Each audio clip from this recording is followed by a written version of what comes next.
Good afternoon, everyone.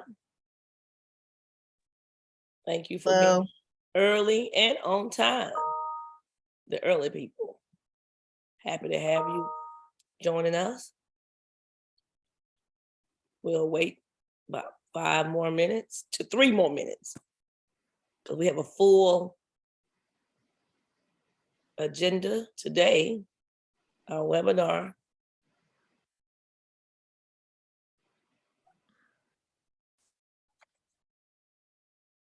Okay. It's 6:02.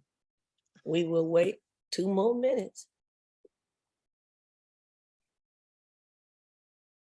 How you guys doing? Let me see some cameras on. Is that Mr. Taggart? Yes.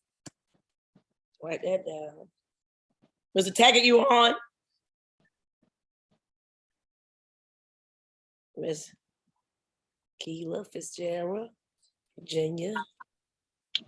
Hello.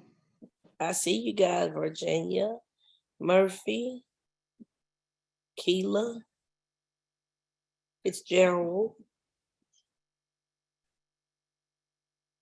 Natasha Johnson, Bryson had someone, and I saw Miss Nowlin. Hi there, Mr. Taggart. Virginia Murphy. Okay. Let's see, is there anyone else?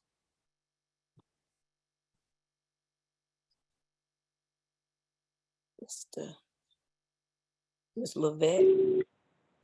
Cal. Miss Levette, are you still in Jamaica? Yes, I'm still here. I'll be here for the month to be with my mom. Okay. Mr. Dixon is online. Fantastic. Huh? That's great. Fantastic. We're all jealous. You know, it's not no peaches and cream, but I love what I'm doing. I'm caretaking my 100-year-old mother. Oh, Wow. 100. Yeah, she's, need total care. So it's hard work, but I love what I'm doing. Okay. Great. So it's 6:04. We got 1 more minute. Then we will begin. We have a full house today. Our presenters. Do I let anybody else in? Mr. Dixon is on. Hebrew. Hello, how we doing? Good to be here. Oh, hello. Linda. She's with Bryson. I see that. And we are getting ready to do what we do. Okay, Mr. class, let's go. Mr. Eddie's on the phone. Ed ain't coming, he told me. He's Good. calling in. All right. All right. So, yes, I got you down, sir. Thank you. All right, I've taken the roll for I see everybody who's here. And good evening. Miss Martina coming back in. Nice to have you guys here this afternoon. Today is October 25th. This is our 6th session. We have banking and finance. Oh, I got the wrong thing up here. And Mr. Jeff Patterson, Supervisor Lender Relations, Economic Development, Georgia District, U.S., United States Small Business Administration. He is our main speaker. His team will be here with us. And Mr. Joe Jackson will introduce Mr. Patterson. Great. Thank you very much, Beth. And good afternoon, everyone. Thank you for your participation. And as Beth mentioned, we're excited tonight to have a group of professionals with banking and financing who will share some great information. But once again, just want to make sure that everyone's doing well. And as you're doing well, I want to make sure that you mark your calendars for November 15th. And during November 15th, we will have the certificate of recognition from 3 to 5. So we will be sending out that information. And once again, we invite you to invite a guest to attend as well. It will be in person downtown at the Skanska US Building office. In addition, we're also inviting our instructors, and we have our stakeholders who will be there as well. But most importantly, we have our guests from Washington, the US Department of Transportation's Office of Small Disadvantaged Business Utilizations team will be attending. Okay, so please mark your calendars, 3 to 5, November 15th. But tonight we have with us no strangers of the program. Mr. Jeff Patterson and the SBA has partnered with us for many, many years. Just to tell you a little bit about Jeff, who is no stranger, Jeff has been an advocate for the small business's entire career, which spans almost over 35 years. From his many years as a banking executive to his time spent as a mentor and a coach for some of Georgia's most promising small businesses while directing Georgia State University's SBDC program, he has intuitively seen the opportunity to help those business and those entrepreneurs grow our economy and our communities. He has served as a subject matter expert on evaluating financial statements, cash flow, international methods of payments, a respected and credible voice in the banking and economic development industries, has allowed strategic and collaborative partnerships to have been built during Jeff's tenure as part of the SBA here in Georgia. Jeff has educated stakeholders, resource partners, special interest groups, community leaders, and small business owners throughout the state of Georgia on how to best access the SBA programs. Jeff has a financial brokerage and insurance license, as well as commercial lending diploma from RMA. He earned his BA in business management from the University of North Georgia and his MBA from Grinnell University. Ladies and gentlemen, at this point in time, I would like to turn it over to Jeff, and Jeff will introduce his other team partners. Thank you very much. Enjoy the session. Well, thank you, Joe, for those kind words. And yeah, I dated myself when I said 35 years, so banking experience. But I did start out right out of college, and they said go forth and make loans, and I'm like, oh my gosh, what do I do? So hopefully I can share some stories with you tonight about how to be prepared to really go see the banker. I think that's what we really want to talk about. So some of the stuff we're going to mention may be a review, and some of the stuff may be something that hopefully prod you to think about having a conversation with your lender. I know most of you are in business, so hopefully you already have a banking relationship. So some of it may be a review, some of it may, again, spark a little something to think about going forward, and that's what we want to do. But first, we thought that it would be a good exercise to have a conversation because you are on a journey. This is a 12-month process, right? So you want to expand your business by doing more business with the government. So I brought a teammate along to talk about the certification process, which the SBA is heavily involved. Half of the house takes care of the contracting world. I take care of the lending space. So I brought our newest member to the team along with us, and he'll be here for just a minute. But Eric Rogers joined us about a year ago as a business opportunity specialist, and that's basically a coach in how to help our businesses in some of our programming get more contracts and all that. But Eric, fill in the blanks with your background there a little bit, and then take us through some of the certification information that you brought with you tonight to help these folks get prepared for that conversation. Okay, sounds good. Thank you, Jeff. Just like Jeff said, my name is Eric Rogers. I'm one of the business opportunity specialists here at the Georgia District Office. I've been here with the office a little over a year, and my main role is working with 8A certified firms. And what we do is we work with these 8A firms to basically to help them grow and develop over their 9-year tenure here in the 8A program.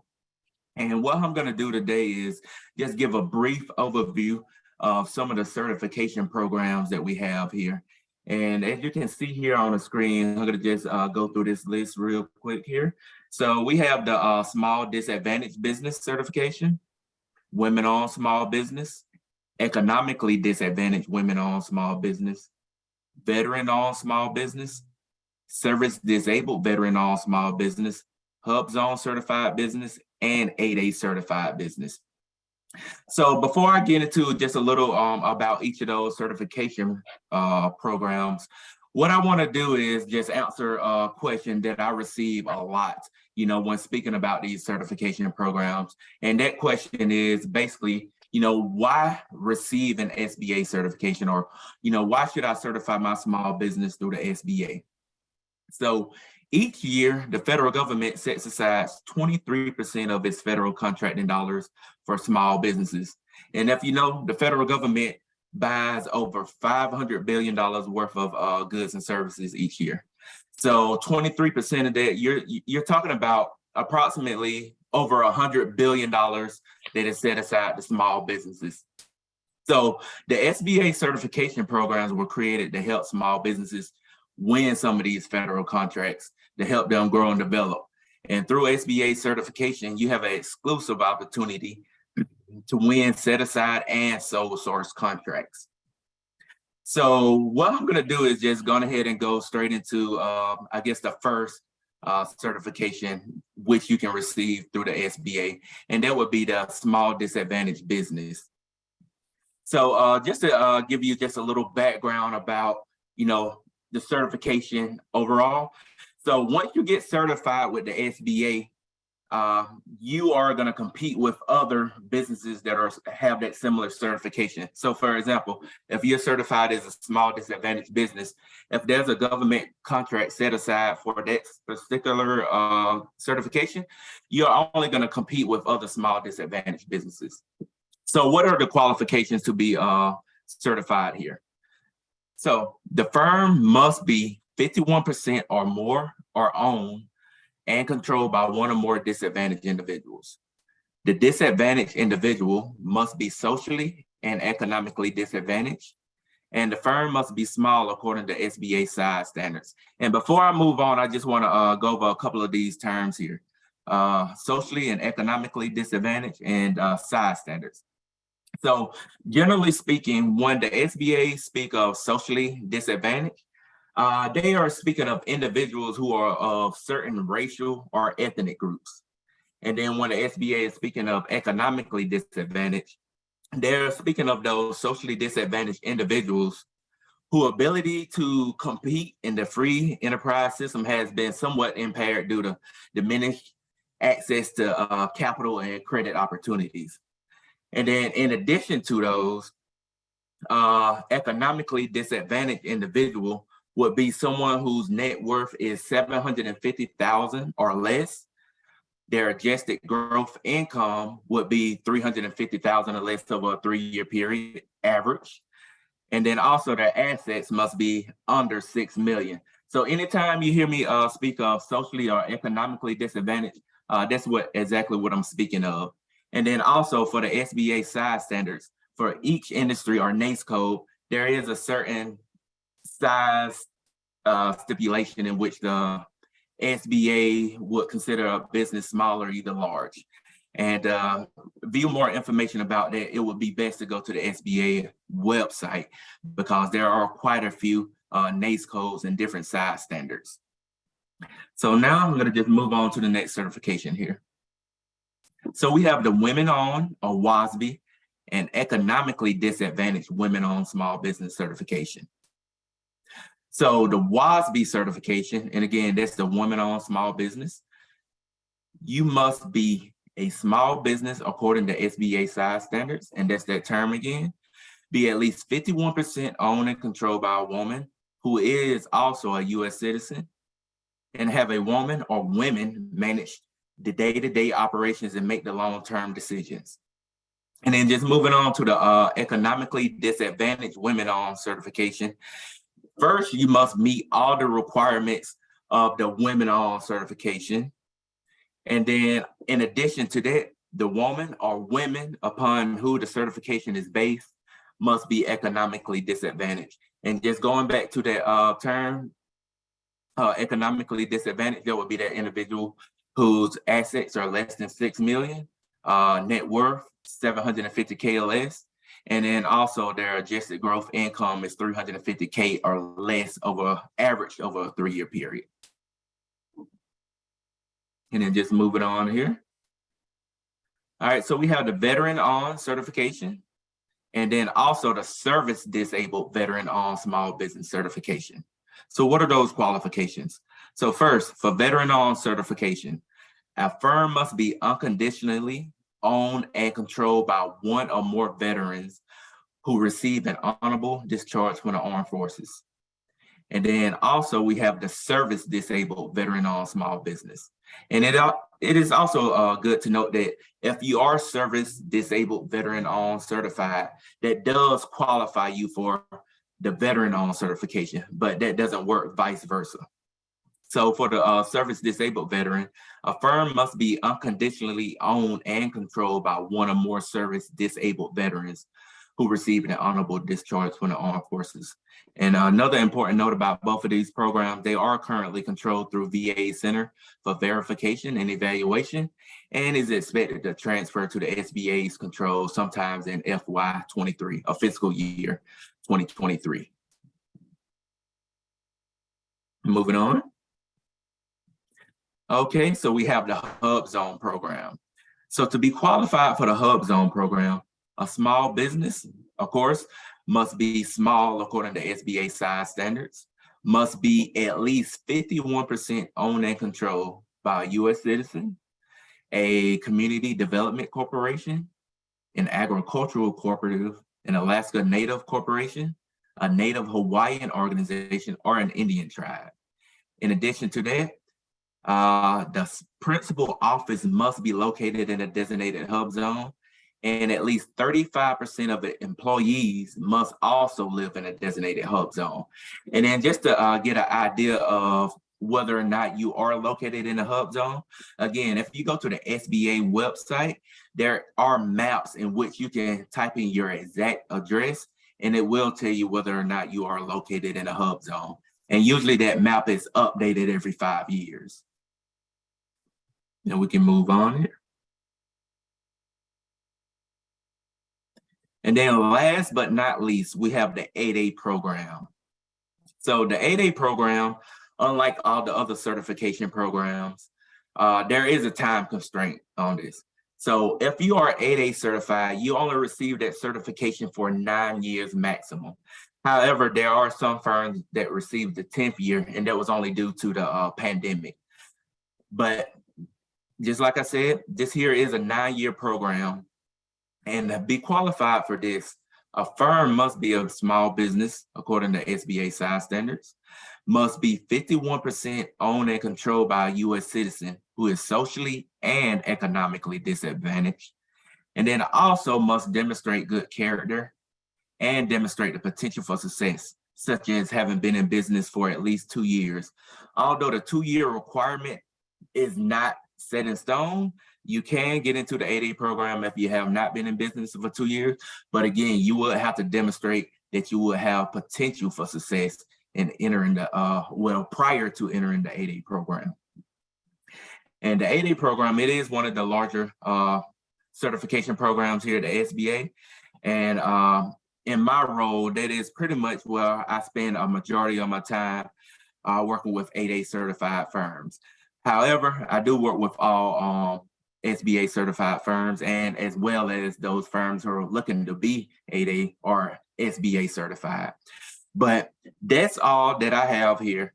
And you know, like I said, I just really wanted to give a brief overview of each of these programs because there is a lot of information, a lot of detail about each of these programs.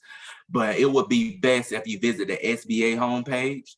and go over to the federal contracting tab and just take a look, at that additional detail and information regarding that certifications, and always feel welcome to reach out to the SBA. And from there, I want to just go ahead and pass it back to Jeff, and thank you, everyone. Go that quick. So can y'all hear me okay? I had to switch. You turn it up a little bit. Thank you, Eric. Thank you very much for sharing that information. Thank you. Mr. Patterson? Yes, ma'am. I was just going to see, just real quick before we let Eric go, is there questions, or since we've got a small crowd, do any of you have certifications, any of those certifications now, or do we know, Ms. Beth? Yes, a few do. Okay. Raise your hand if you have your SBA certification. Any of those? Let's see. I'm AA graduate at Edwards Painting. Edwards Painting, that's Mr. Eddie. And AA and Miss Keela Fitzgerald said yes. I have a women-owned small business certification. Okay, great. And like I said, if you have any questions or concerns about any of the programs, I mean, you can always feel free to reach out to the Georgia District Office, or you can reach out to me directly as well. I mean, I'm always, available to answer any questions that you may have, any concerns. So, and I do see someone said, can we have my email? So I'll be sure to drop my email here in the chat, and feel free to reach out to me at any time. I have it also at the end of the presentation, your contact email. And Miss Sabrina Williams had her hand up, so she's certified also. All right, great. That's the SBA certification programs. They are very beneficial. Just say for example the 8A program. It's a lot of work that goes into these certifications and getting federal contracts, but if you put in the time, you would definitely reap the reward. So I definitely recommend looking more into each of these certification programs and moving forward and applying, because it can be lucrative, especially when the federal government buys over $500 billion worth of goods and services. So I definitely recommend it. And I don't want to take up too much of your time here, so thank you, everyone. All right, with Ms. Levesque Couch, she is in the process of applying for WSB, WASB. Okay. So perfect, Eric. Thank you so much. And just so you know, SBA every year tells each of the agencies, or we suggest, there's a goaling number for each agency, DOD, everybody. And SBA is heavily involved in suggesting or setting the targets for. Hey, Jeff, can you turn up your volume a little bit? I think it's his headset every time he tries. It must be. And so I'm going to turn off my, That's perfect. video. Yeah. So I can lean in here a little bit more. So, Okay. Basically, what I was saying is SBA sets the goaling for each agency in the government. So there is tons of opportunity. Thank you, Eric, for that information. And yeah, we'll share your email. If you got any questions, just give Eric a shout and we'll try to help you any way we can. So let me, just before I get started, let me introduce my other guest, because I did bring along a banker. I do have banking experience and I'm the credit guy, but we have a regional credit person on the phone, or actually, let me just introduce you and turn on your camera, Tina. Tina's with PNC Bank. Can you all hear me? Yes, we see you and hear you. We got you now. So you take care of Georgia, Alabama, part of Florida. So introduce yourself to us. And then, so what I want you to do is join in with me on some of these slides, but just wanted folks to meet you now. Absolutely. Jeff, thank you so much for that introduction. I'm really excited for the opportunity to speak with you all today. But again, my name is Tina Martin. I've been with PNC Bank for about 15 years now. Most of that time has been spent with small business owners, just like yourselves, really talking to business owners and understanding their need, and then looking at financing solutions. Most recently, I've moved over into our SBA space. So here at PNC, we cover, and we'll get into it a little bit more later, the Express program, 7A and 504. So I help facilitate those here in Georgia. And again, I sit right here in Georgia, and I cover Georgia and Alabama, some of the Panhandle, and then some of Tennessee as well. So been in the market for a while. So I'm really excited to jump into the credit and really talk around how banks evaluate credit when clients are coming to us. So Perfect. that's my spiel. No, that's perfect. So I'm gonna call on you as we go through there. I'm glad everybody got to meet you. So let me just tell you a little bit about the SBA, Small Business Administration. If you don't know, we were created in the 50s, the early 50s. There are 68 offices across the country. So the thought there is if you pick up, we don't want you to, but if you pick up and leave Georgia, you could find an SBA office in another state or territory, wherever you end up. So, just look us up if you do move around, but we want to keep you here in Georgia. Obviously, our administrator is Isabella Casillas Guzman. She was appointed by President Biden, and she is the 27th administrator. We're doing a lot of good work. I know you know all about, or you've heard about PPP and EIDL and all those other COVID-related programs, about $11 billion in each of those categories for just businesses in Georgia, about $1.1 trillion in COVID-related funding, thanks to her leadership. And anyway, so now all that hopefully is behind us, and we're turning our attention to regular programming, as they say. But our whole mission is to help you and any other small business start, grow, expand, and then because of COVID, we did say recover with all the disaster funds that we have available. So next slide. So what we want to talk about today, again, I gave a little tease, is some of the things we want you to consider to be bank ready. And I always start out with just a little bit. I know all of you are in business and have been in business a while, but just as a refresher, there's competition for everything that's out there. So I just a little bit of review about, you're defining your product and service, who are your customers, your marketing strategy, all of that matters. And then when you start bidding on these contracts, hopefully gaining those contracts, you're going to have to do, some pretty good cost analysis and budgets and things of that nature. So just make sure all of your legal structure, everything is in order. Your books are in order. You have good folks on your team. I mean by that, an attorney, a CPA, those kind of things. And then you want to show the banker you can sustain this business and grow it going forward. So that's just a little quick checklist of things that you're probably already doing, but just a little refresher there on what you need to do to get ready. And we're going to talk more about that. So next slide. And of course, SBA is one of those partners, and we'll talk a little bit more in another slide about additional folks to help you. And I know Joe and the team there they've got a group of folks that are going to help shepherd you through this process and mentor you. But there are other folks out there, and I would just want to share some of those. But of course, we are one of those in the ecosystem, and SBA is a no-cost source of information. We are taxpayer funded.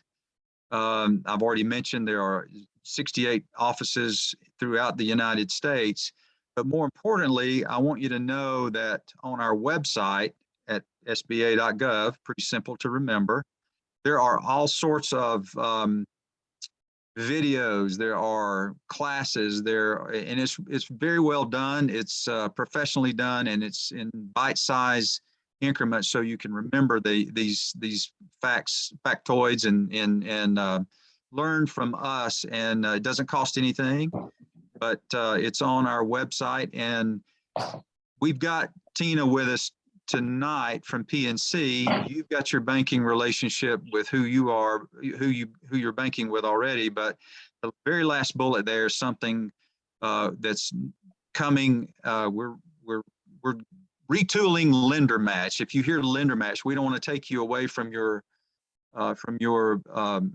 bank, but I'll tell you a quick story. Not everybody will do a bed and breakfast. Okay, so we couldn't find anyone to do this bed and breakfast expansion in Atlanta.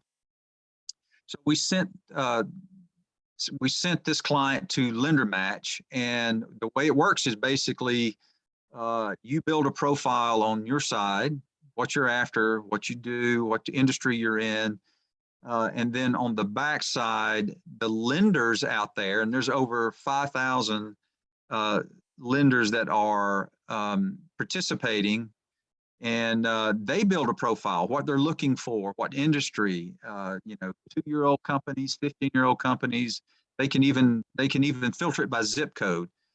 So my bed and breakfast lady couldn't find anybody here in Atlanta to do her deal, and someone hit her profile on Lender Match from Florida, flew up here, loved the deal. They understood bed and breakfast totally, and made her the $3 million loan to expand her business. So that's just an opportunity for you out there. Again, not to take any business away, and that is currently being retooled to be even more powerful. So if you hear Lender Match, that's what I want you to remember. Next slide. And by the way, you've already seen Eric shared a bunch of acronyms and all that. Bankers have their own language too. So a part of what we want to do tonight is let you understand some of the vernacular you're going to run across too. So if that makes sense.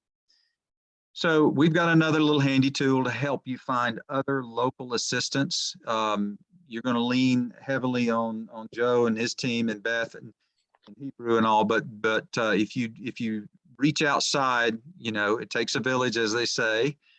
Here's a handy tool to find local assistance.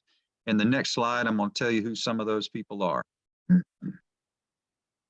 SCORE, if you don't know, score.org, I guess, is the website, but they have, and each of these have hot links when you get the slide presentation. But SCORE's retired executives, and they've kind of been there, done that, and they have a pay it forward attitude and want to help folks. So and they're doing things in the 21st century. They're doing it online, just as we're doing this class.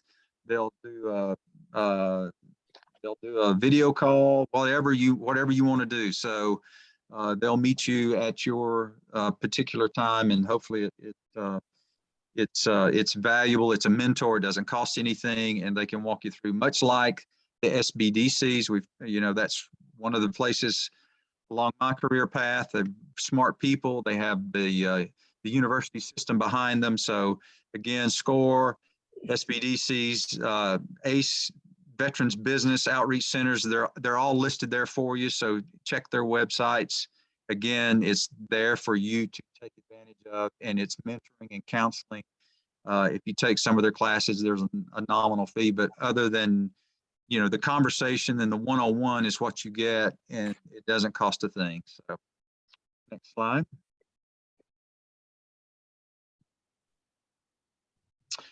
So here we go. We've teased enough. Let's talk about what we're going to talk about. How about that? So possible sources of your business funding is always a big discussion, and you can do that. You can bootstrap it. You can borrow from family and friends, and foes if you want to go that far. But we're going to talk about the 5 C's of credit. Sometimes those definitions move around a little bit. I want to just kind of boil it down. Tina and I will talk about those, hopefully with a banking spin on that, why your credit score is important, and then what's included in a loan application. And then we just always want to tell you, be sure who you're doing business with and avoid any kind of predatory lending practices. And, sometimes if it sounds too good, it's probably too good to be true, as they say. But those are just some things we want to hit on tonight. So before we get any further down the road, any questions on any of that? I know it was a little bit of a commercial for SBA and our resource partners. But any questions on any of that? We have a question in chat, but I think you may cover it later on. Okay. If what finance programs, Mr. Williams asked, what finance program grants does SBA have for small business that have been in business for over 1 year, but not in business for 2 years? Yeah, we'll get to some of, we're going to actually get into some of our programs. Let me, if I heard the word grant, let me take care of that right now. SBA does not facilitate, or we don't know enough about the grant process or the community. We don't offer up any grants now. There are people that do, and some of those resource partners that I mentioned, I know there's a class coming up for SBDC that just talks about grants in general. So I will tell you, as an old war story, had a person get a grant, what she thought was a grant, but then she did not have an attorney review the fine print, if you will. And it turned out to be, there were no payments due. After about 5 years, then she got a demand note saying, oh, you've used our grant money for a period of time, now you got to pay it back. So you don't want to be surprised that falls into some of that predatory stuff we're talking about. So that's why you need a good CPA and an attorney on your team to look at things. But grants we leave that to the grant people, and there are other folks out there that know more about it. I will tell you, there's a grants.gov website, and you can do a word search, and you can look for opportunities there. That's about all I can speak to the grant piece. Okay. All right, so let's talk about, so I'm in business, or I want to start my business, and so where do I get the money? So the old term of bootstrapping, y'all have heard that term before. Probably some of you have done that. So that's your personal savings, your retirement funds, friends, family, and I guess the other F is fools. You can get the money wherever you can, but that's on you. And again, the term we use, or I've heard all my life, is bootstrapping. Take my money out of my savings, my CDs, borrow from grandmama, whatever we got to do to make it go. And I do, by the way, applaud all of you for being in business. I tried to do, I was right-sized or outsized or whatever. I lost my job in banking for a period of time, and I thought, well, I can go do this investment thing on my own, and I almost starved to death. So that's how I ended up back here. So anyway, my hat's off to you for being resilient enough to run your own business, and brave enough. I'll say it that way too. So you can get an equity investor, and a lot of times people, what I know about equity investors, whether it be, you solicit that from the individual side or from the business side, they're going to want about a 25 or 30% stake in your business. So be careful of that.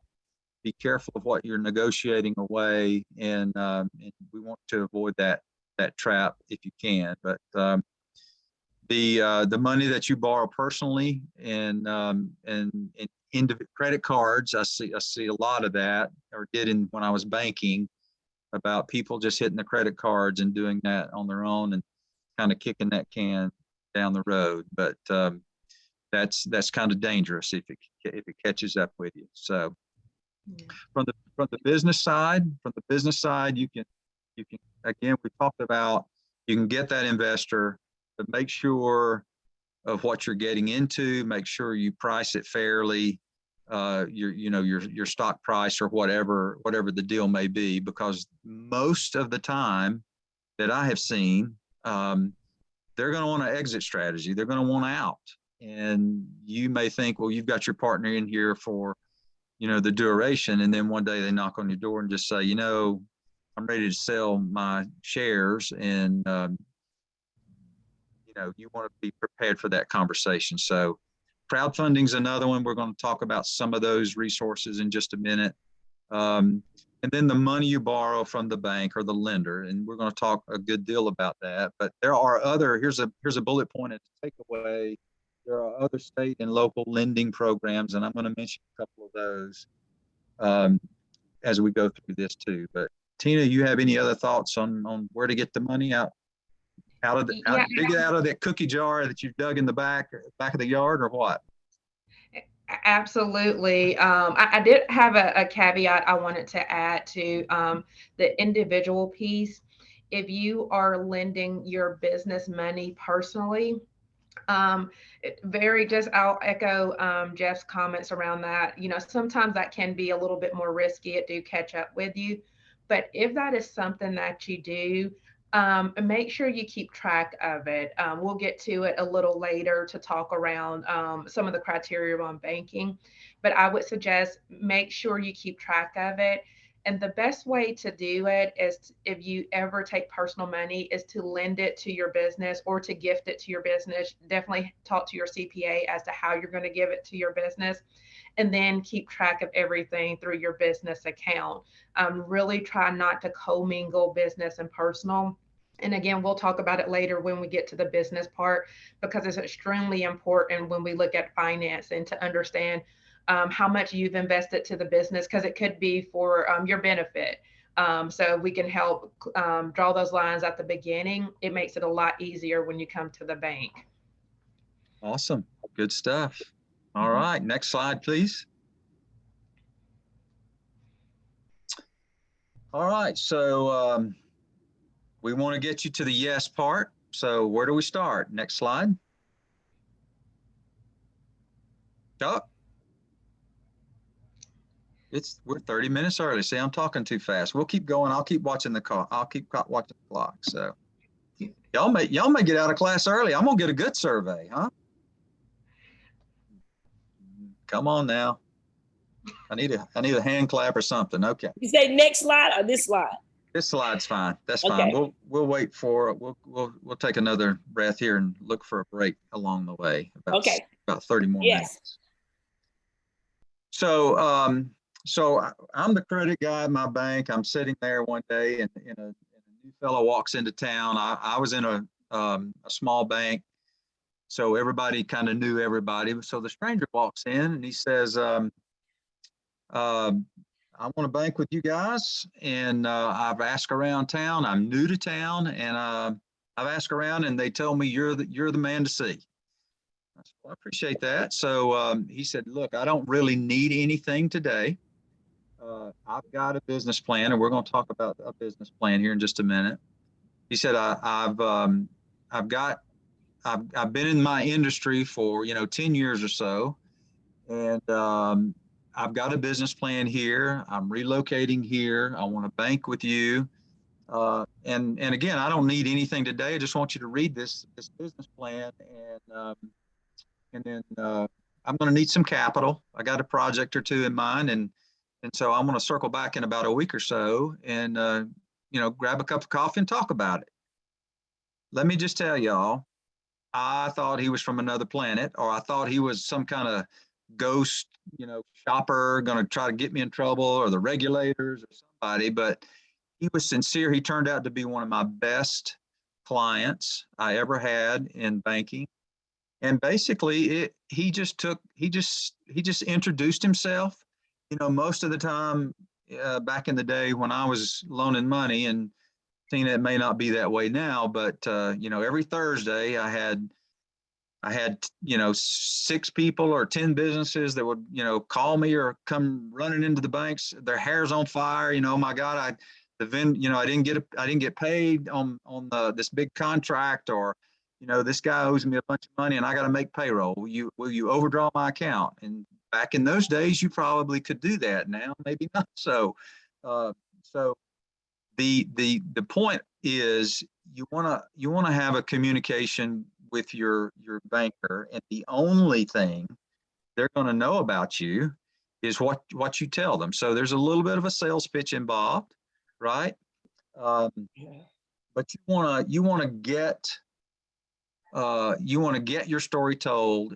But more importantly, that first bullet is you want to get to the correct business banker or, you know, I mean, what I mean by that is, you know, you go to the mortgage lending person for the mortgage loan because that's a specific product.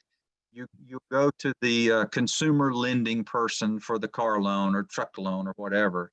You're going to want to go find Tina, you know, or her equivalent at your bank to talk about SBA lending or the commercial side of the house, because it is a different language.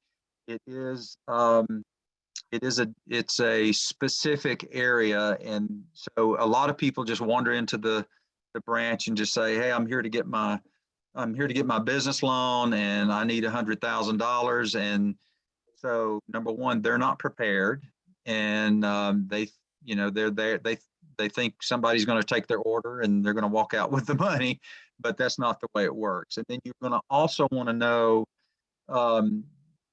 does the bank that you're dealing with or going to deal with do specific lending in your industry? And what I mean by that is, when I ran my shop, my bank, we would not touch a convenience store. Now, that's not got anything to do with, you know, what's the old term, redlining or trying to, you know, stay out of any kind of community. Is all it dealt with was the fact that we did not understand the EPA. We did not understand, you know, if that gas or oil leaked into the soil, what kind of cleanup there would be. So my board and my lending team just said, you know what, we don't understand enough about it, so we're just not going to do convenience stores. So you can have that conversation up front. Do you guys have any kind of industries you don't particularly lend in? And then what's the bank's minimum criteria? You know, what's the minimum credit score? That moves around a little bit from bank to bank. And then the industry is a good question that I think you should ask. Tina, do you ever get any of those questions? All the time. So we get those questions, and you're spot on, Jeff, as you always say this, a bank should be your business partner. So you want to kind of grow with that bank and that banker. So the more that they know your business, the more they're going to advocate for you. So I remember the first page that Jeff brought up around understanding your business, understanding your clients, and making sure you can articulate that, understanding your competition. So everything around your business, that piece really helps. And then two, when you're very prepared, when you go into a bank, and you can ask those questions, ask them, you know, what type of industry do they focus on? Know your top line revenue, because typically for banks, they're broken off into different lines of businesses. So different bankers, different type of commercial bankers work with different size revenue businesses. So making sure you can have that information up front so they can get you in front of the right folks. But then too, if your business is in an industry that the bank don't target, ask them, do they have a referral?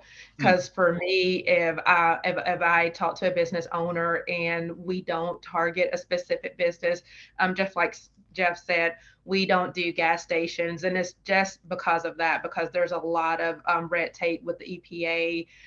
We don't do crematories because the same thing, there's a lot of red tape with EPA, but we know folks that do. So if it's something I can't do, then I can easily connect clients to people within the field for them to interview to make sure that that bank's a good fit. But typically, if you have a good partner relationship with your bank, they can get you in front of the right folks, because their role should be to help your business. So look at it like that. Are they partnering with me to help my business? And they should make sure that they can connect you with folks. But just make sure you know your story and that you're passionate about your story. So then when you're telling it to folks, they can be your advocate around that piece. Because then our role, if we ever look at lending, then my role becomes to tell your story to our credit folks and everything. So telling, you understand it, and then telling it to us so we can make sure, we can get things done for you. That's perfect. That is a whole different layer to be your advocate for the credit committee. So that's good. It's really a sales pitch, is it not? I mean, it is. Think about it. Okay. All right. Next slide.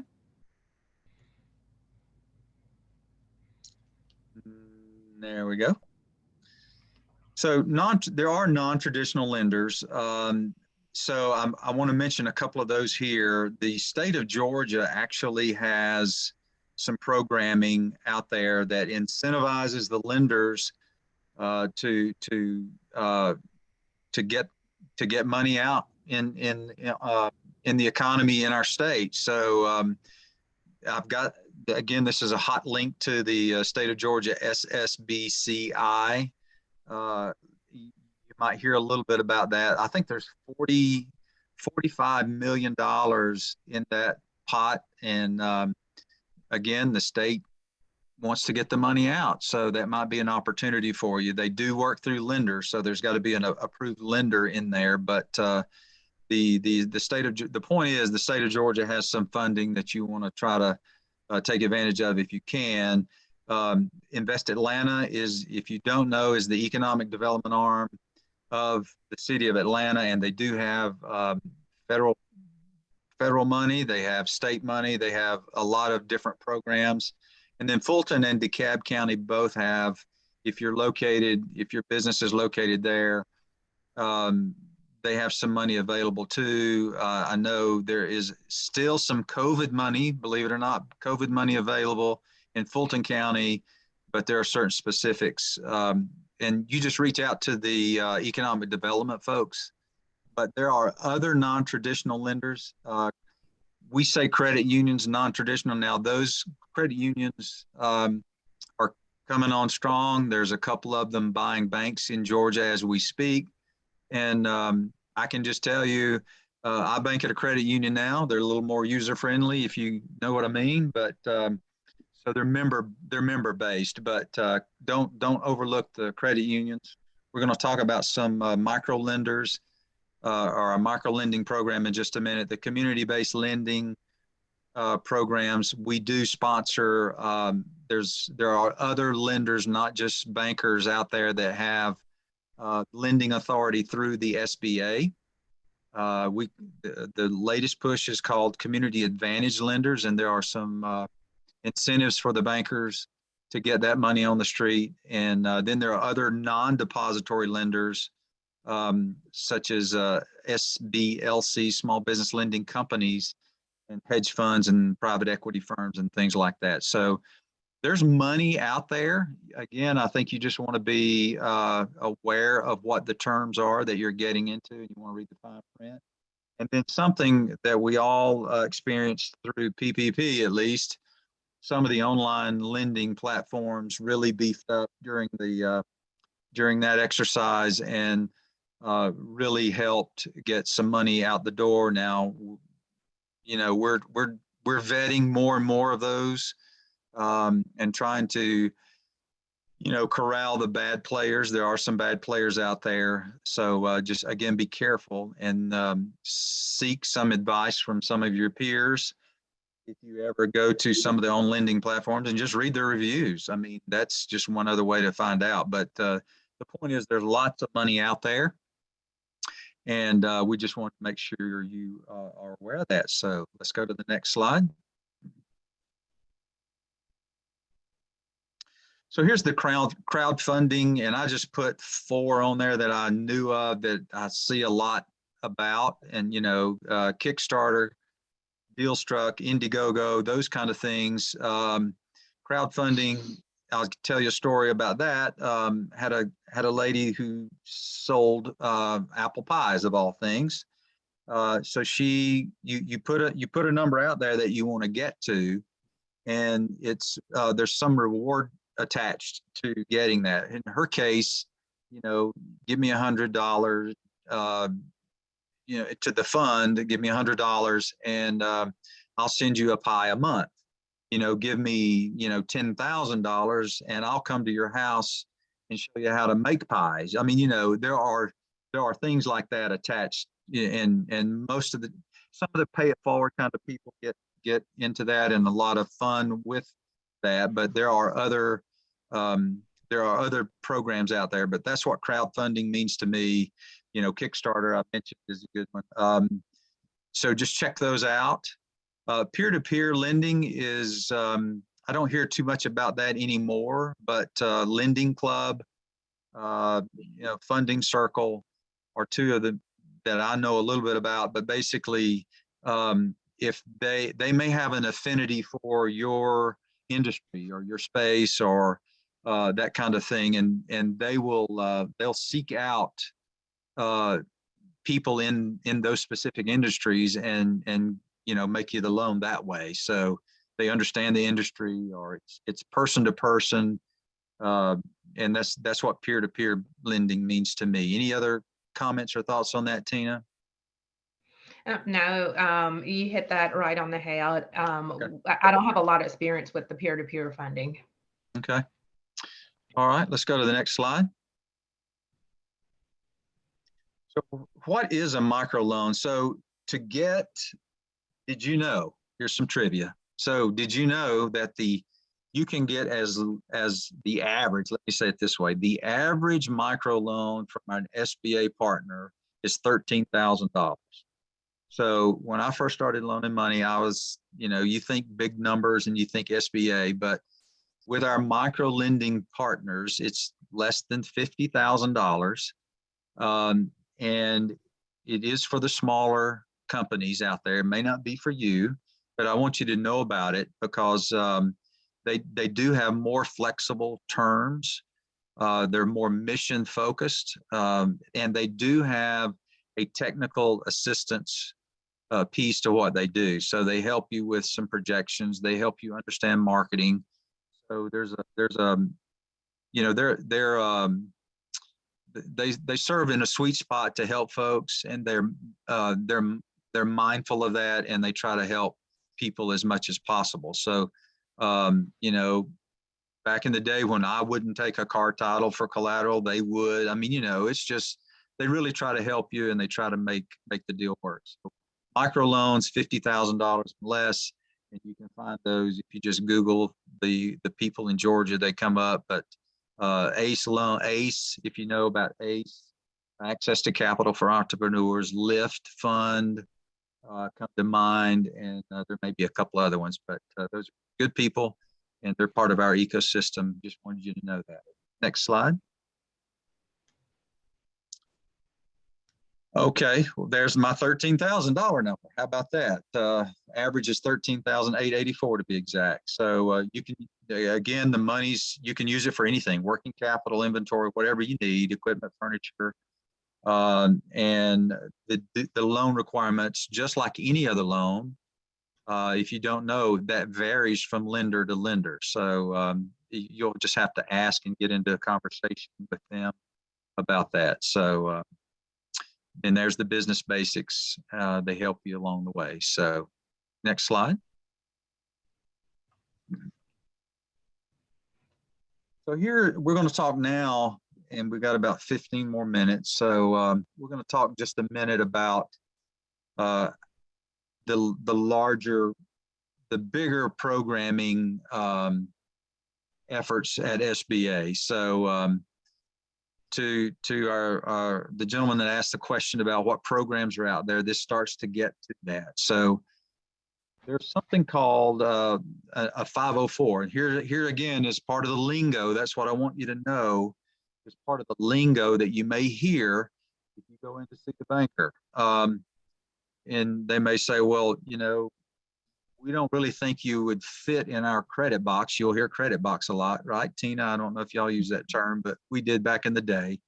But our in-house credit box, you won't fit in that. So we're going to talk to you about a 504 loan. Well, they may be talking, a foreign language to you. So, but 504 is literally out of the Small Business Administration statute. And the way I remember a 504, and it can be used for it's mostly used for real estate transactions, but I'll tell you an example in just a second. But the way I remember the 504 program is 50% is with a bank, and they're in the first position on that piece of collateral at 50 cents on the dollar. So they're happy. 40%, that's the 40% is backed by SBA, and there's actually a debenture that we help back in the capital markets where we go out and lock in an interest rate product for 25 years, up to 25 years. So 40% of the loan, we're in a second, or SBA is in a second position to the bank, but we're even taking it further and giving you a fixed rate for up to 25 years on that portion of the deal. So the blended rate in theory should be cheaper. So anytime you can get any kind of interest rate fixed for up to 25 years, I think it's a win-win. So then the zero is really 10% is the minimum that you, the borrower, would have to put into the project. So now to the bullet points. It's the maximum amount that this program can finance is $13 million. That's a lot of money.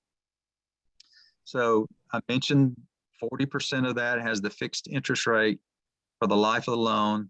And then it says it can be used with other financing such as a 7A loan, but you have a $5 million cap. So on that, any clean that up a little bit, Tina. Help me with the 504. Anything you want to add to that? Yes, no, you're spot on. So the 504 is for fixed assets. So just like Jeff said, for any type of real estate purchase or for any type of equipment.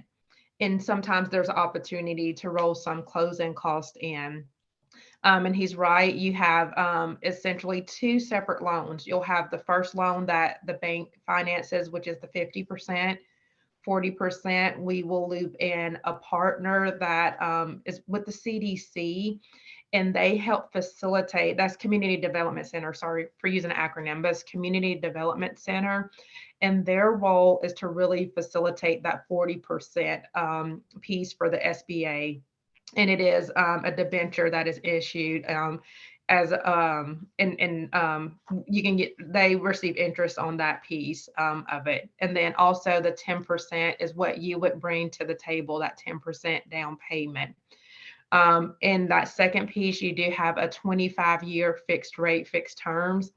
In that first piece that's financed with the bank, it depends on what their term and what their rate is. For us, we look at, if it's real estate, we can also go up to 25 years with a fixed rate and the fixed term.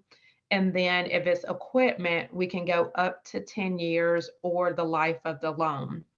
So it oftentimes makes banks feel a little bit more comfortable where the SBA is coming in and guaranteeing a good portion of that loan. And then we only have 50% of it. So oftentimes we can get a little bit more comfortable with some credit facilities. And that's a perfect point to say the bank, the reason I said what I did about the 25-year fixed, when I ran my bank, we constantly had to worry about, our cost of goods was money, so what's it going to cost me to get the money in the door? Then how much can I mark it up to loan it out? So we did not do very much fixed rate lending at all. We did mostly variable part, variable interest rates at floating, quarterly or annually or whatever.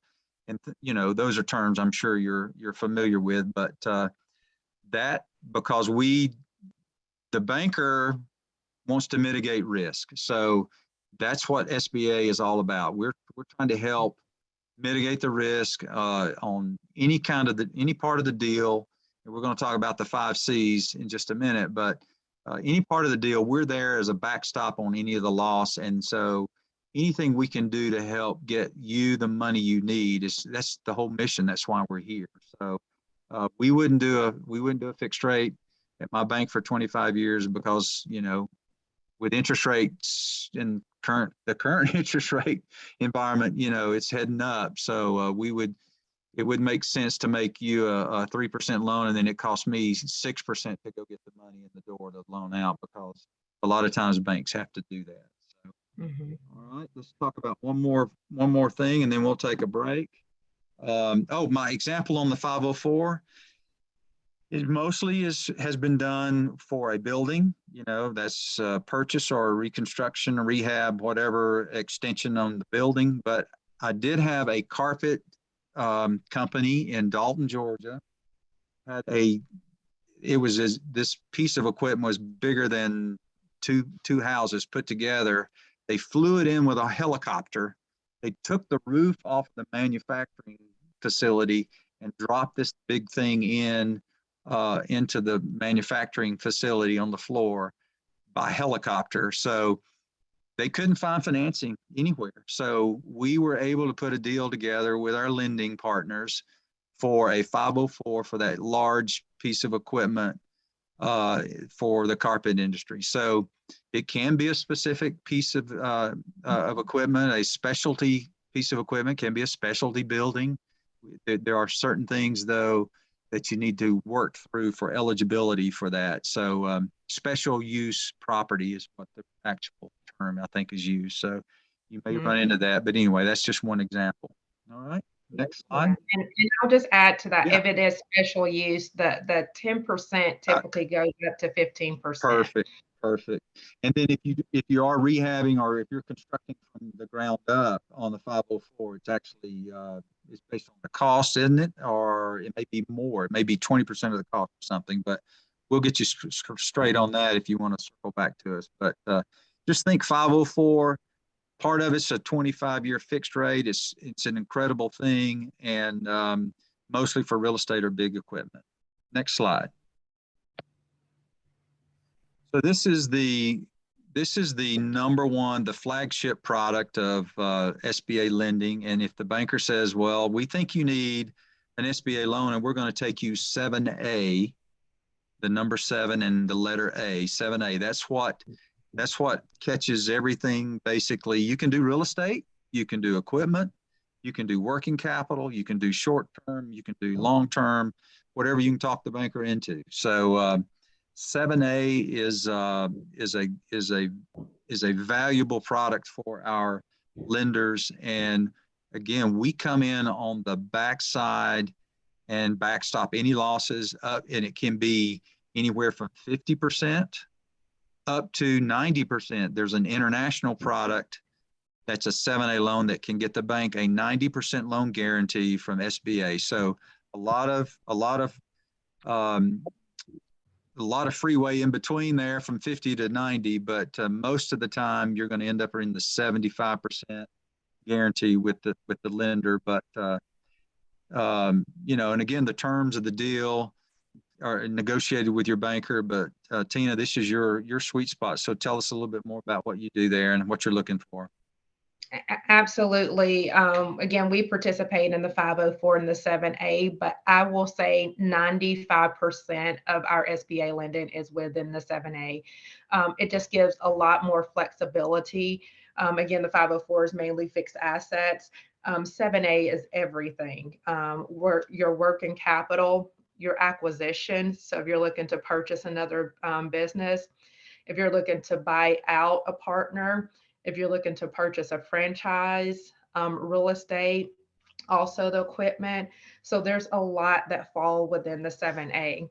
One of the things too I want to mention about the 7A, they do give you the flexibility to go over and beyond for a total project. So say, for example, if you are purchasing a piece of real estate, and with that real estate, you would want to make upgrades to it, you need equipment, and you also need working capital. There is an opportunity to go over and beyond what that price of the real estate is. So it gives us a lot more flexibility. So we just see a lot more of the 7A. One of the things too with the 7A, if any loan is financed under 15 years, there's no prepay penalty.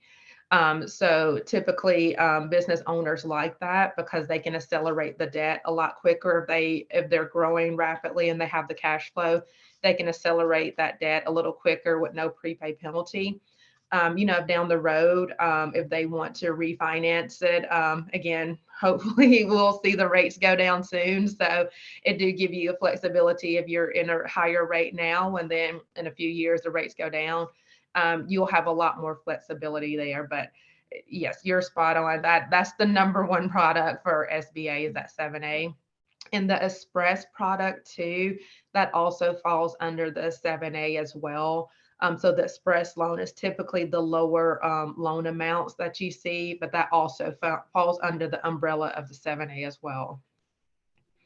That's perfect. And I, I guess I just got started, and I should have told you this early on, that if it's not obvious, I'll state it, but we, SBA, got out of the direct lending business, gosh, 80 years ago. So we don't make any direct loans anymore. You cannot apply at SBA. You've got to go through your bank or through, Tina or your bank of choice. You got to go through your lender to make application, to get the deal done and negotiate the terms and things of that nature. So we unfortunately don't do that anymore.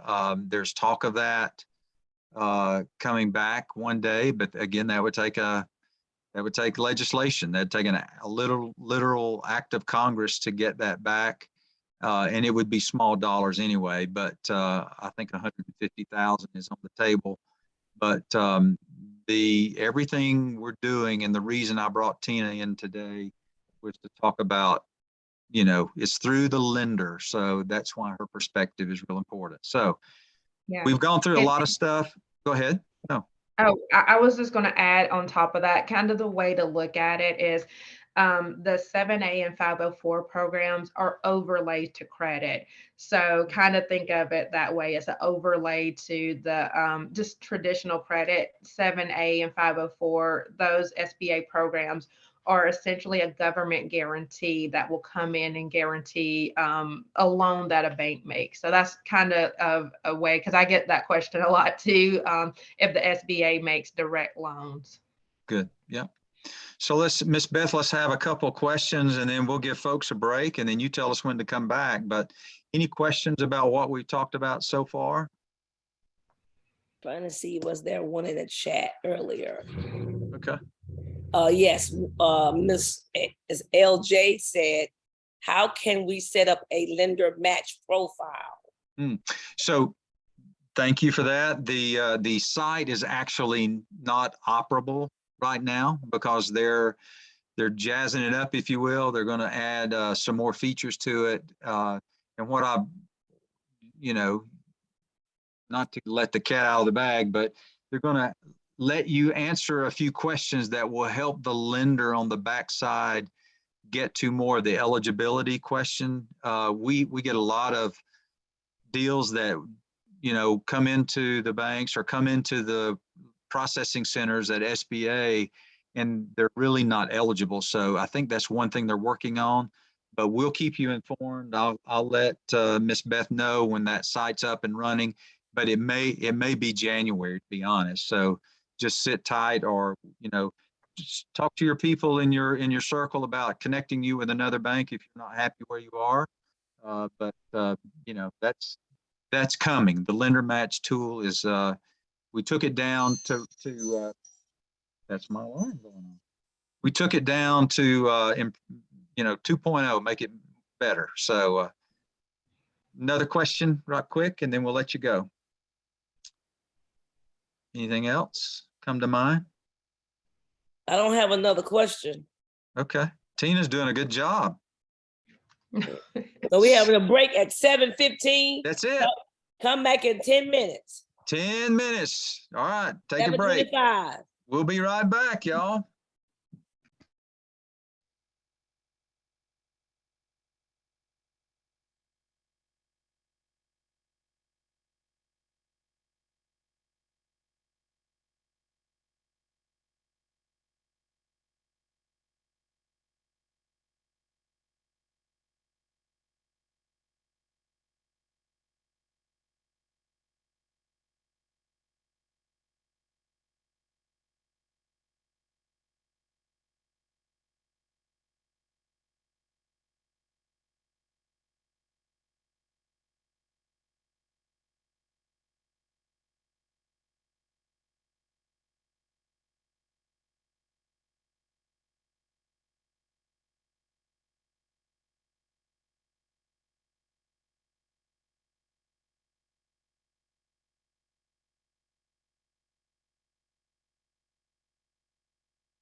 Okay.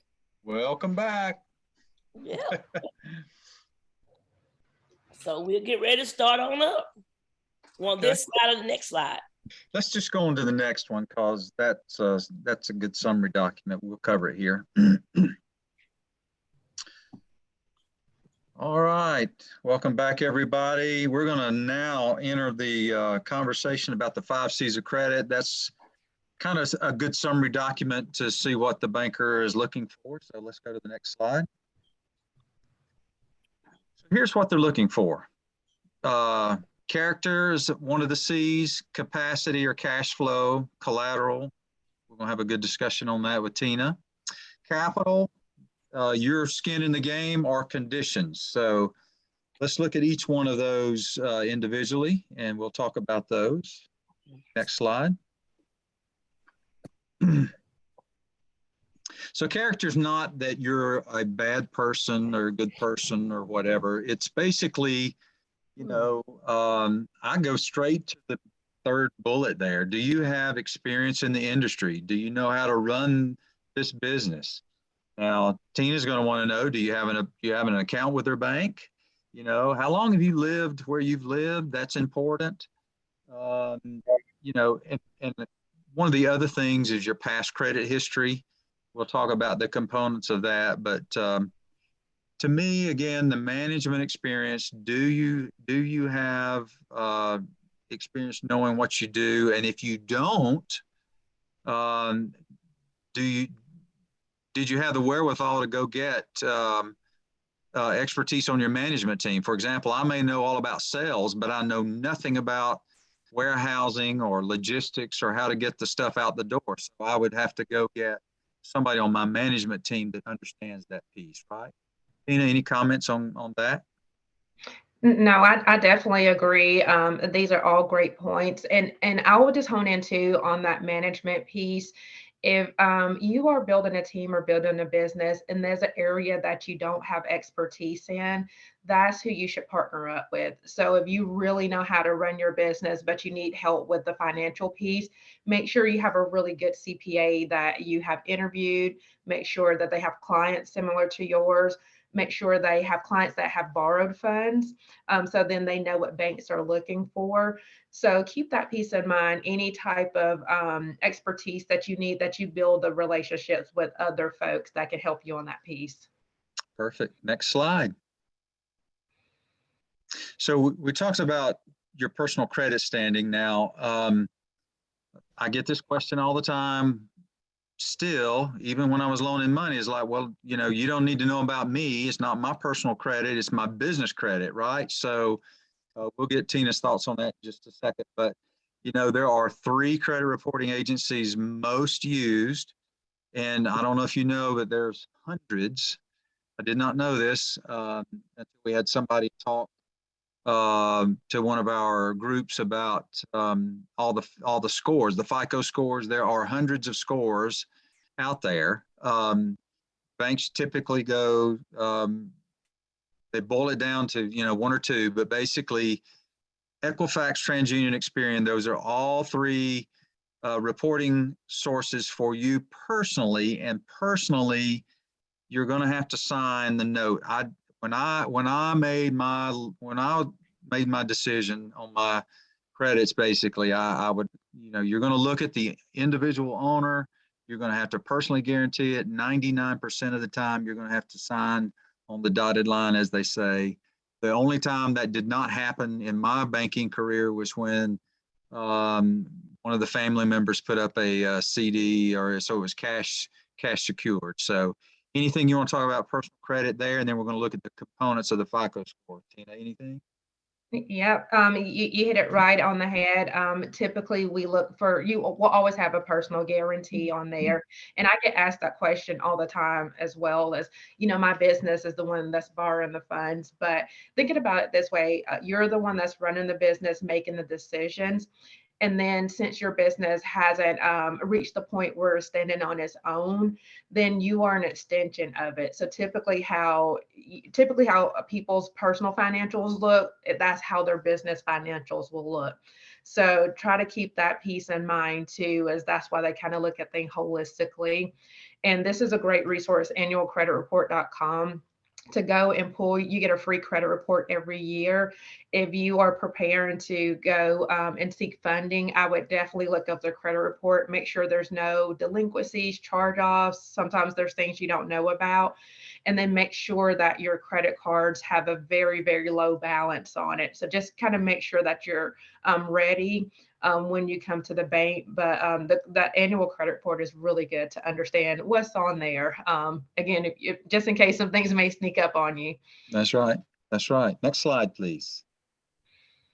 So what components or what goes into the score? So no surprise here. It's heavily weighted on the amount you owe and how you've paid that money back. So 65% of it is based on those two criteria. So, you know, it can make or break you. The thing that Tina mentioned is the credit utilization score. I don't know if most of you know that if I have a $2,000 limit on my credit card and I owe, you know, $1,999, then, you know, that's probably not a good thing if it stays there for month after month after month. So credit utilization on the credit cards is something to pay attention to. So that's what she said, pay those credit cards down.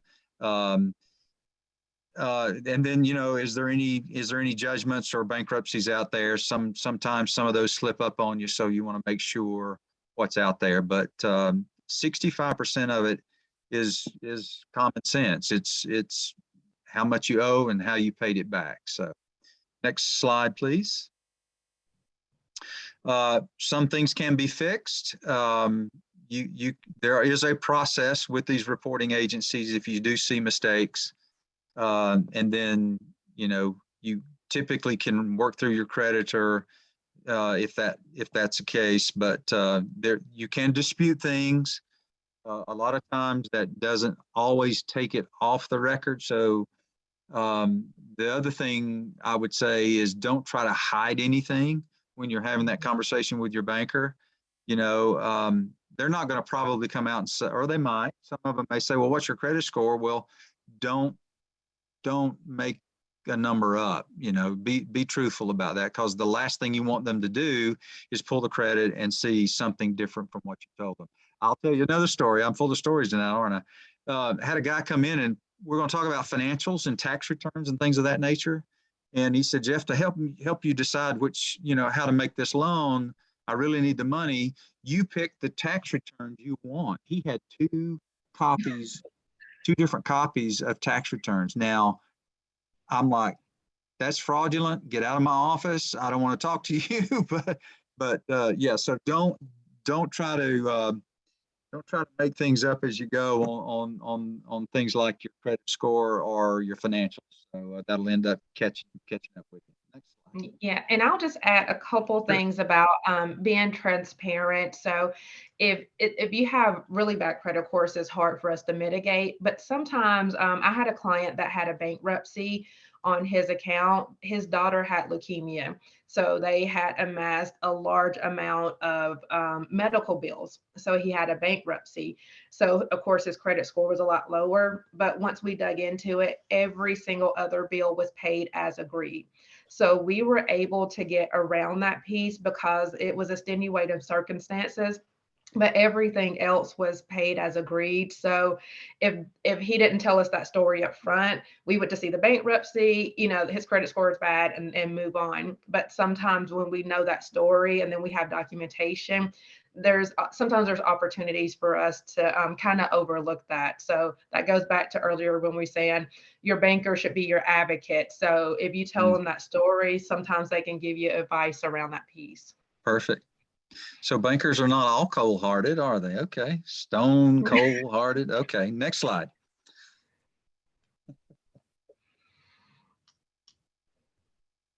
There we go. So that was the character, one of the 5 C's. So let's talk about capacity and cash flow. In the blue box, it says, to me, when I was lending money, and whoever authored these slides they see it the same way. That's the most important of the 5 C's. So, and what does that mean? It's basically, can you show the lender that you can pay them back? Now, that's existing cash flow. I've been doing this. I'm a seasonal business. Yeah, there's going to be ups and downs, but I'm going to get this piece of equipment. I'm going to increase my sales, and here's my projections to go forward. And at the end of the day, the math works itself out, and you can show the banker how to pay them back. So, anything you want to say there, Tina? Yeah, that is a huge component, your cash flow piece, and we'll talk about that a little later.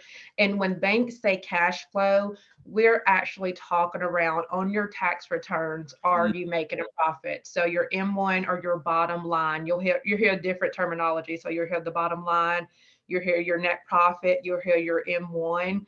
That's what banks look at, because it essentially says once you paid all your expenses, how much money do you have left over to service debt? And that goes back to earlier, making sure you're partnered with a good CPA and that they're not, lowering your tax liability or lowering your net profit to avoid taxes. You want to make sure you're partnered with a good CPA that helps advise you if you're looking to lend in the future. The biggest thing is showing the capacity that you can repay that debt. Perfect. Next slide, Ms. Beth. Great, and Tina and Jeff, just a question for you. Obviously, we are, transportation, construction related.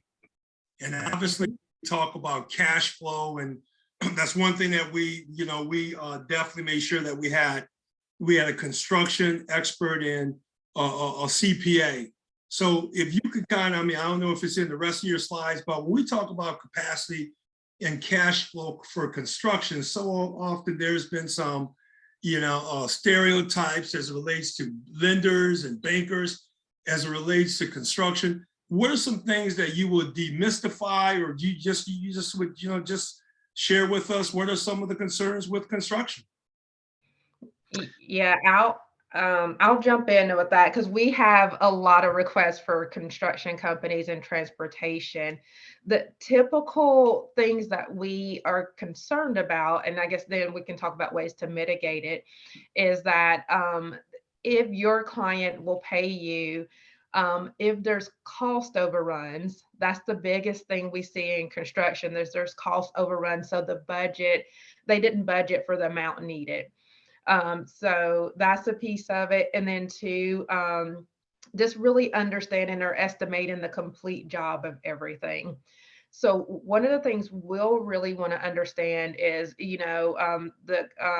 from the construction standpoint, the qualifications that the contractor has, previous jobs that they've completed. So sometimes we'll ask for a jobs in progress report, or even previous jobs that they've had. And then sometimes we'll ask for if they're larger, we'll ask for the completion schedule to make sure, say, for example, if you say a project is 9 months, we want to see how close you came to that project. So that tells us, how quickly you can take another client, or again, if the project went a little longer, then again, we know we're in a territory where we're up against inflation. So that means cost of the whole project could increase. So we really dig into there. And I will say that you will receive a lot of pushback from banks, but that's the way to really help get things across the finish line. Because we do construction. It's very hard for us to do, but the piece is really, really understanding your clients and just the whole financial piece around it, because we're going to dig in there a little bit, a lot actually, to understand the projects you're taking on and kind of your position as well. Great, fantastic, good. That's great. I mean, and obviously it's good to know and good to see that you're definitely, it's clear that you're, construction is something that, your bank has, brevity for, because so often, I'm sure a lot of the participants on the call tonight, we've had some banks and CDFIs, and they just were transparent and say, hey, listen, we steer clear so often of construction. So thank you for sharing that, because those are some of the things that we've been sharing with our class and connecting the dots for the class. And I'm glad you mentioned estimating cost, understand cost overruns and the pre-qualification. Yeah, so those are things that our bonding education program is clearly make sure that we continue to foster. So thanks for sharing that. Absolutely. And I'll just add one more piece to that. One of the things is to really understand. So we know we may, and I'm putting in quotation marks, have an economic downturn or economic correction. So be able to really talk around that piece. If we do, how will it impact your industry? And then what plans do you have in place? So really be prepared to talk around that. And I always say that's good to have, not just remove banks out of the equation, just for you as a business owner. Hey, what if we do have an economic correction? What will my business look like? What's my contingency plan? So that's just a good piece to have in place anyway. Yeah, great. Thank you very much for sharing that, because obviously, you know, I don't think anybody here has ever lived through a pandemic before, and you're right, it's the, I guess, proverbial new normal. So thanks for sharing that, because did not think about that. So what you're saying is that even before you put together your financial plan, or if you're going, make sure you're able to speak to that mitigation plan or force majeure beforehand. Absolutely, because we're definitely going to have that conversation around it. Even I'll say we're having that conversation with businesses, that all businesses, we're as bankers having that conversation. So that's just a tidbit. Great. No, that's a priceless jewel there. Thanks for sharing. Mr. Williams wanted to know, do your bank have construction cash flow for businesses that are under 2 years old? So we don't have specific loans for industry. Well, let me back up. For healthcare, we do. For every other industry, we would look at it under our normal lens. So if a business is under the 3-year mark, it would automatically be looked at under our SBA lens. So all the things that we're talking about would still apply. We would just look at it under our SBA lens because of the years of business. Okay. Good stuff. Good stuff. I do have one other comment, Joe, to maybe it's a nugget, maybe it's not, but I had a client that was in the road construction business, paving business, and then decided he was awarded a contract to build a bridge. He did not know how to do bridge building, so we didn't coerce him. We suggested, that he go and maybe get a joint venture or something on that particular contract until he learned what he was doing. And so he did that, and it was a success. So maybe that's another nugget, is like, if something's, if you think it's kind of in your space or your industry, but there may be some nuances that maybe you get a partner or something to join in on you. The first couple go rounds. Great, definitely. Thanks for sharing that, because all right, good deal. Bipartisan infrastructure. That's right. We're going to continuously follow the bipartisan infrastructure, and we have a lot of stakeholders here, who are partnering with the bonding education programs, who are grantees and recipients. And obviously, one thing that we want to make sure is that, as opportunities present themselves as prime contracts for certain smaller packages, obviously joint venture opportunities, and of course, subcontracting opportunities. So that's good for people to think about how they position themselves based on their risk and their capacity. So thanks for sharing that as well. That's perfect. All right. Let's go to the next slide. So the next C, and the conversation that always comes up, is the collateral question. And basically that's, something of value that you pledge to secure part of the loan or all of the loan, or obviously that's if you're building a building or rehabbing a building, then that's a perfect scenario. But there may be additional collateral that you have to pledge, and most lenders, most lenders have to have this conversation, and sometimes there's pushback from the borrowers, but it's a necessity, because again, you just heard she doesn't have a cold stone heart. She's trying to mitigate risk. So I'm joking a little bit there, but basically, Tina, talk to us about the collateral conversation you have with your clients. Absolutely. So we're definitely going to look for collateral on any type of loans. But the good thing is that's where SBA come in. So anytime there's a collateral shortfall, that is where the SBA comes in and guarantee the loans. There's still, in some cases, where it depends on the type of loan. Typically for 7A, if there's a collateral shortfall, we will look to put a lien on your primary residence. And sometimes there's a life insurance policy that we'll put in place for some 7A loans to make sure that we have that collateral piece there. And so that's about it on the collateral piece. That's a good point about the insurance. So you are the business and you are the key person running that business. So when you hear the word key man or key person, life insurance, and that's an important piece of making the puzzle come together, and the bank will take an assignment of that. That's a good point. I hadn't thought of that in a while. So, all right. So let's go to the next slide.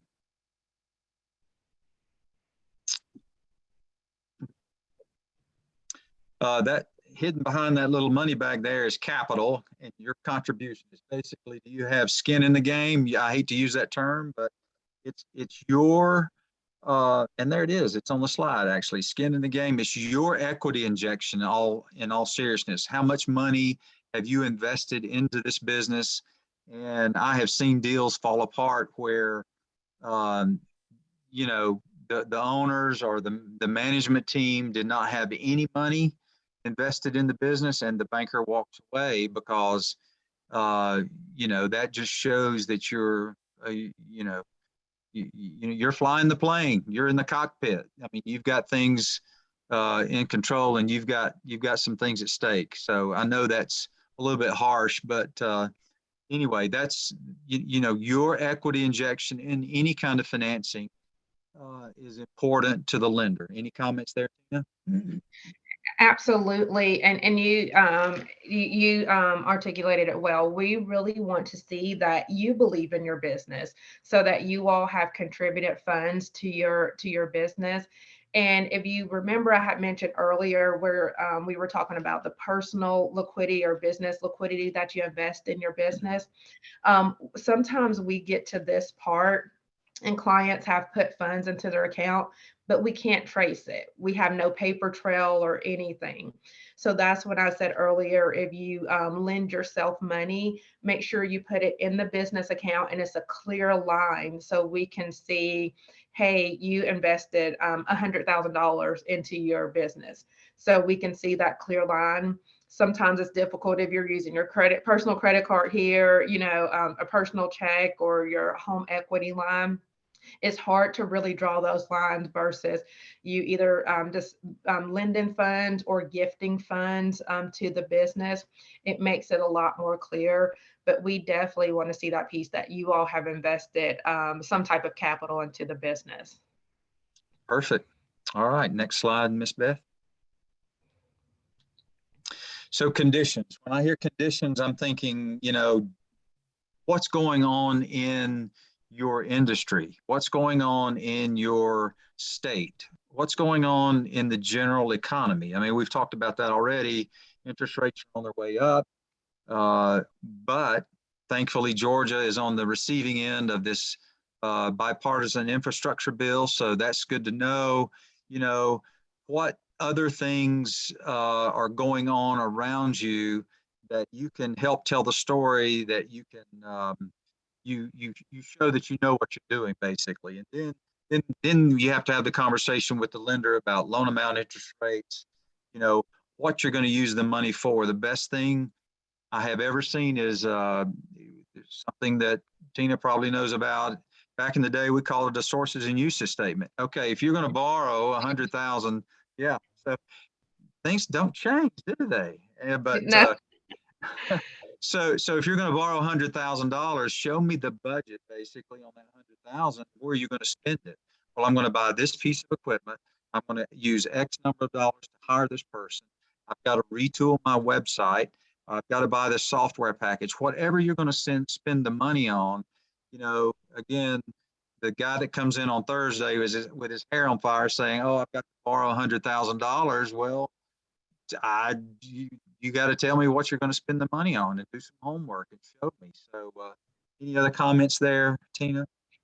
Yes, that is huge. I get calls all the time for people that want a loan, and they don't know what they want the loan for. They don't tell us what they want the loan for. So we will always ask for the use of proceeds. So we will always want to know where the funds are going, what you're going to use them for.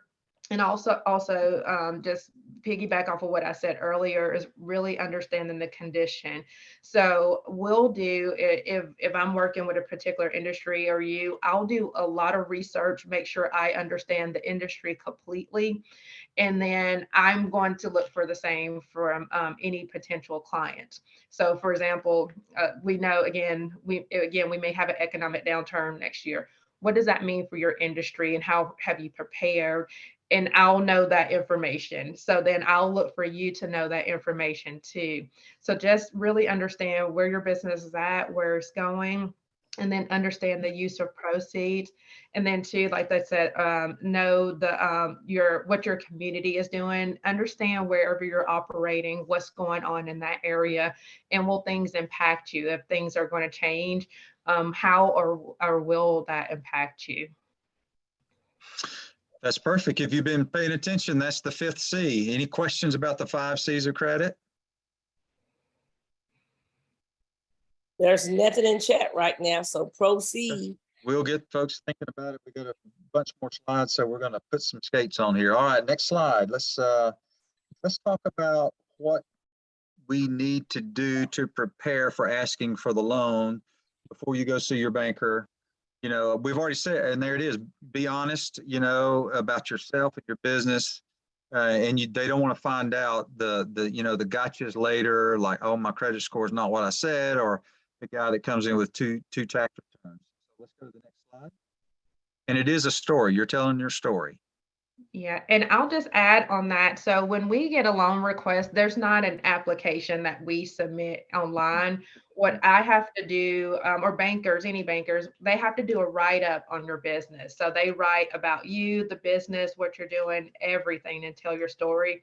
So one of the worst things is when we get a surprise from the underwriter that we didn't know. So then that makes them doubt something that we said, or we don't know your business well enough. So everything you can tell us up front really helps when we're telling your story. Great. Next slide. So how do you tell your story? Go ahead. So what you want to do is you want to put together a business plan. We call it a strategic plan, and it needs to be updated. It needs to be relevant. It does not need to be 60 or 65 pages, right, Tina?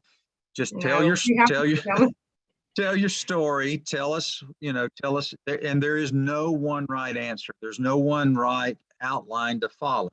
Basically, here's how much money I need. Here's my marketing plan.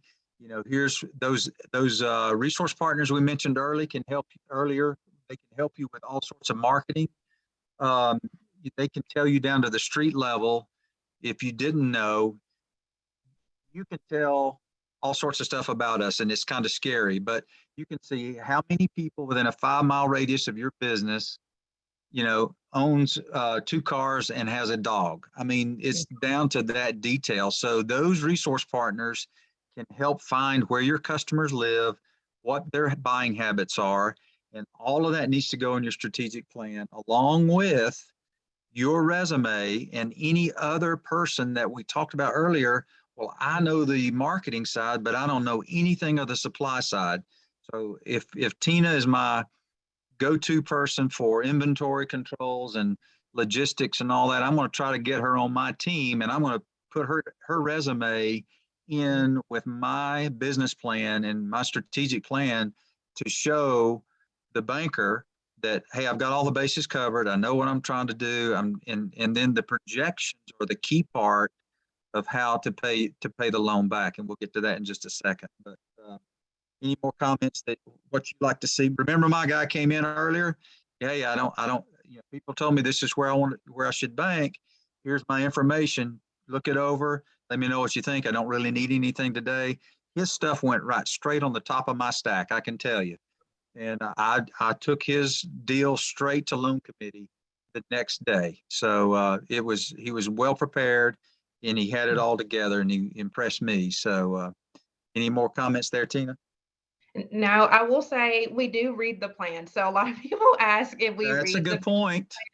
we definitely read the business plans, because again, that's your vision. So we do read them and go by your plans that you put together. All right, next slide. We've already talked about this. How much do you need and how you're going to use it, and then how you're going to pay me back in real simple terms. Let's go to the next slide.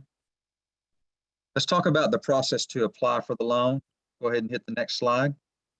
So term loan, revolving loan, or line of credit. So if you don't have a line of credit, you need to have a line of credit. It doesn't matter if you're trying to get a contract with the infrastructure bill, or you're trying to, get a new piece of business, whatever, you're going to need a line of credit, because you may be like the guy that says, oh, somebody didn't pay me, so I got to make payroll this week.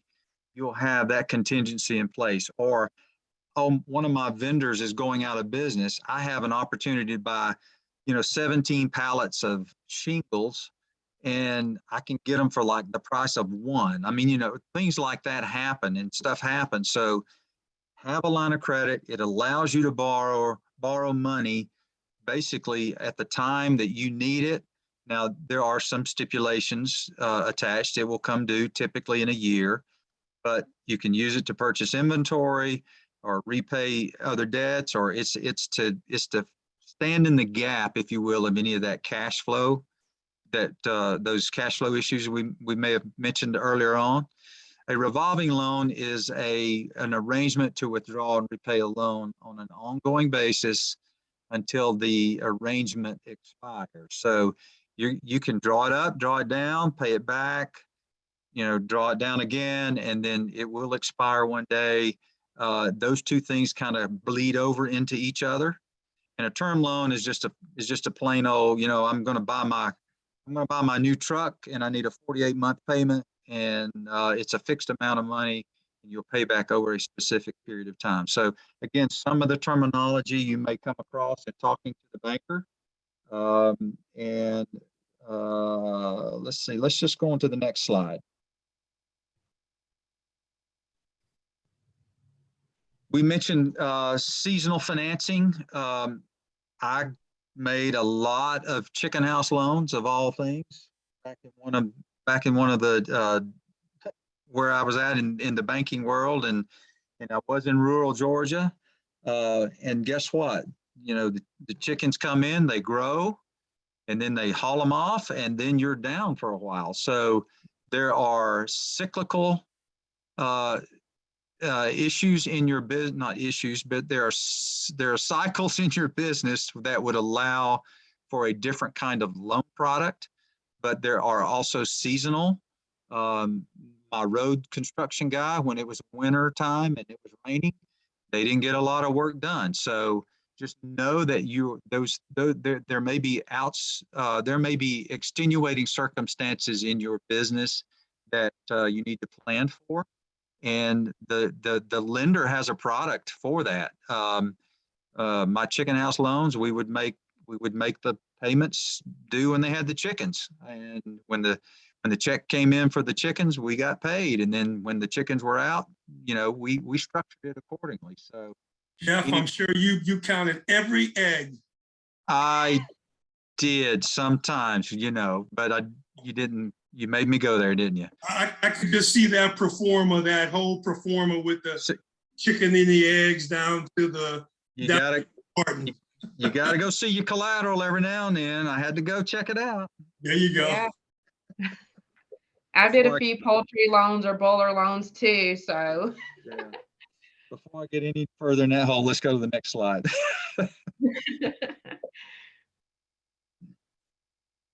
All right, here's really what we want to get to. So what are the basics of the loan request? So this is the most important, how will you pay the money back?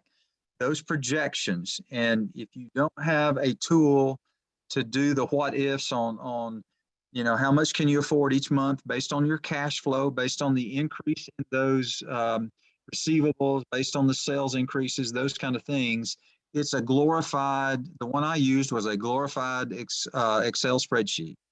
So there's no one right answer, but what you want to show in your homework to the banker is, hey, I've done some what ifs, because guess what? The banker's going to do the same thing. The banker's going to do, they're going to do two things. They're going to probably give your projections a haircut. They're going to say, well, I'm thinking Jeff's not going to do 100% of those sales. I'm going to take it down to 80%. They're going to give it a haircut. And then, oh, by the way, they're also going to do a rate shock. They're going to, okay, interest rates are going up. We don't know where the stop is. So today the rate may be 7.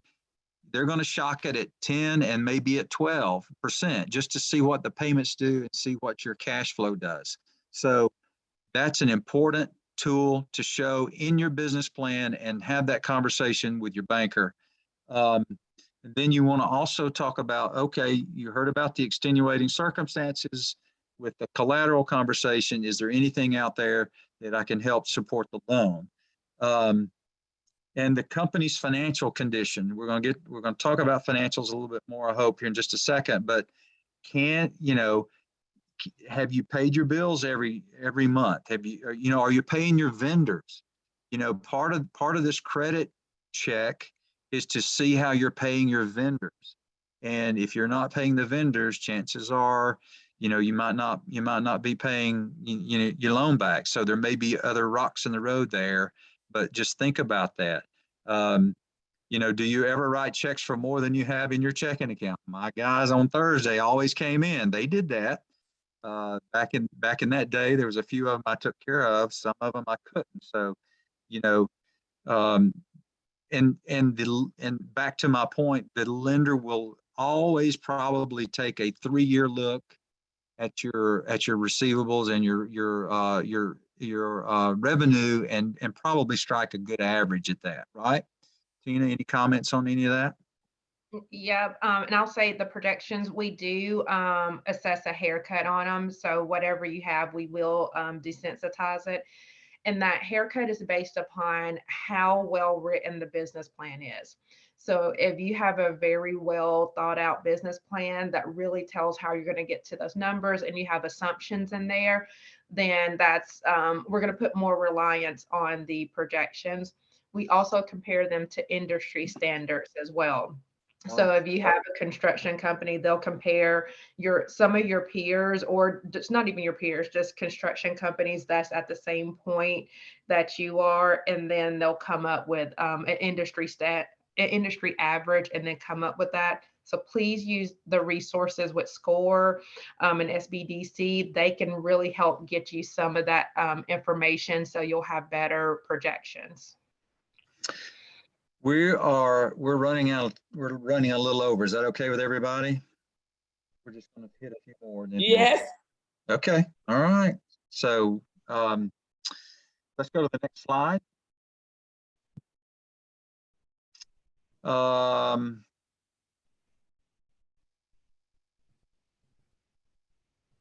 Let's go to the next slide. So here's what we talked about in the business plan, and it is one of the most critical documents. You heard Tina say it's not really a loan. They don't really use a loan application. Some banks do make you actually fill out a loan application. It's really just depends on the credit culture there at each lender. But the business plan helps you think about how the business will operate, the action plan to manage and organize, and more critically to sustain the business. We already talked about defining your target market, and then here's the kiss of death. I had a lady come into me and she wanted to open up a gym. We'll just call it a gym. What are those called? Anyway, so she underestimated the money she needed. So, the strategic plan will help you anticipate future capital needs. What I want you to walk away from this discussion is, get enough to make the project go, because if you have to go back, now there's overages. Tina mentioned that. You're going to have overages. But if you have a significant amount that you need in addition to what you already asked for, it looks like you don't know how to run your business, and that's the last thing you want, right? So you want to make sure you get enough, and the last thing the banker wants to do is to think they have enough money invested in this project to get it over the finish lines. I mean, to not get it over the finish line, that's the last thing. Is you have to come back and say, well, I thought I needed 800,000, but I decided that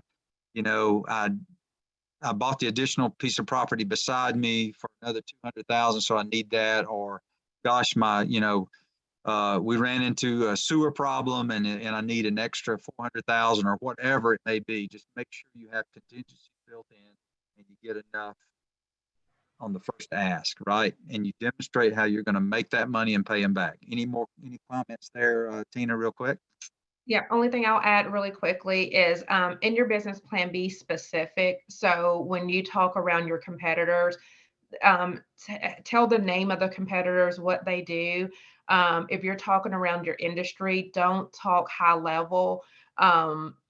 Talk specifically around what you are doing, what your business is doing, and what direct competitors are doing. Sometimes we see a lot of business plans with overarching industry information, but they didn't talk a lot about their business and how they are going to really penetrate that market share. So be specific around your business and not the overarching industry.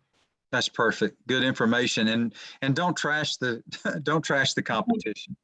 Right. Don't trash it. Just say that where they and how your edge is over them, like how you are gonna, kind of get market share from your competitors, or that you just know them and kind of what sets you apart from them.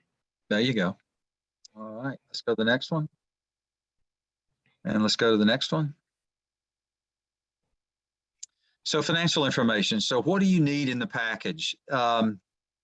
Balance sheet, your filed tax returns, not the guy that brought in the two different sets. And the reason we say filed is that's the best documentation of your sales and your costs and everything. So, and then the income statement and the projections and assumptions that go along. The assumptions that go along with the projections are key to letting the lender know what you're thinking, what you thought when you put those numbers in that spreadsheet. The thing, I had a thought there about the balance sheet and the income statement. So everybody should know the difference of what those are. A balance sheet is a point in time. Income statement is going to be over time, and it's going to show hopefully a hockey stick growth in revenue and all that good stuff. But two different data sets, and the tax returns. How many tax returns, Tina, do you want to see if you're coming in to borrow money?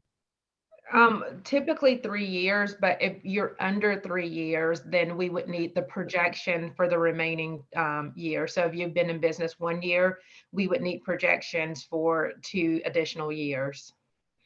And if you get that, so I've had lenders tell me when I was at SBDC that they know when they look at a plan and they look at the projections and they know that the SBDC or score was involved, that We can- package really received a lot more attention and it had more credibility. Not that your work, and you can do all this on your own, right, Tina?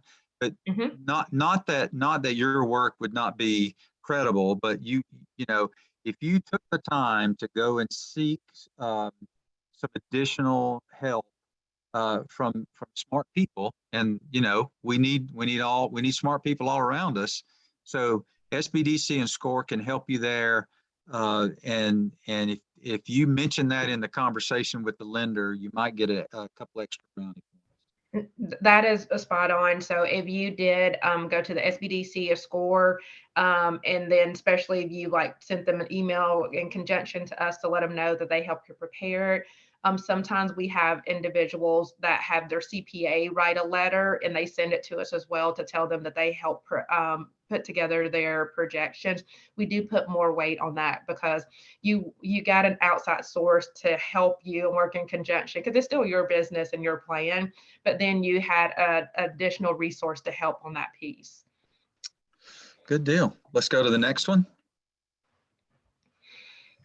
So again, there's a lot of credence and a lot of weight put on those tax returns. And so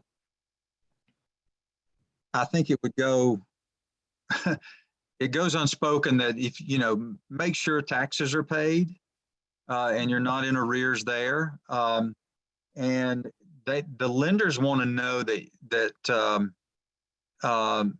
need to know, you know, about your business operations. The accounting piece is a big part of it. The bookkeeping part. It's your business. You need to know. Don't offload any of that responsibility to another person. You need to keep your eye on the ball. Is the long and short of it. And another business owner, he ran a car dealership, a very profitable car dealership. I bought my car there, and you know, back then, it's an old clunker, but back then they charged you extra for the floor mats. So I wrote him a personal check for the floor mats. Well, it didn't clear the bank for like, I don't know, a couple of months. And I called him up. He was a school buddy of mine, and I said, "Hey, you know, my check's not cleared. What's going on? You know, I don't want you to come get my floor mats, you know."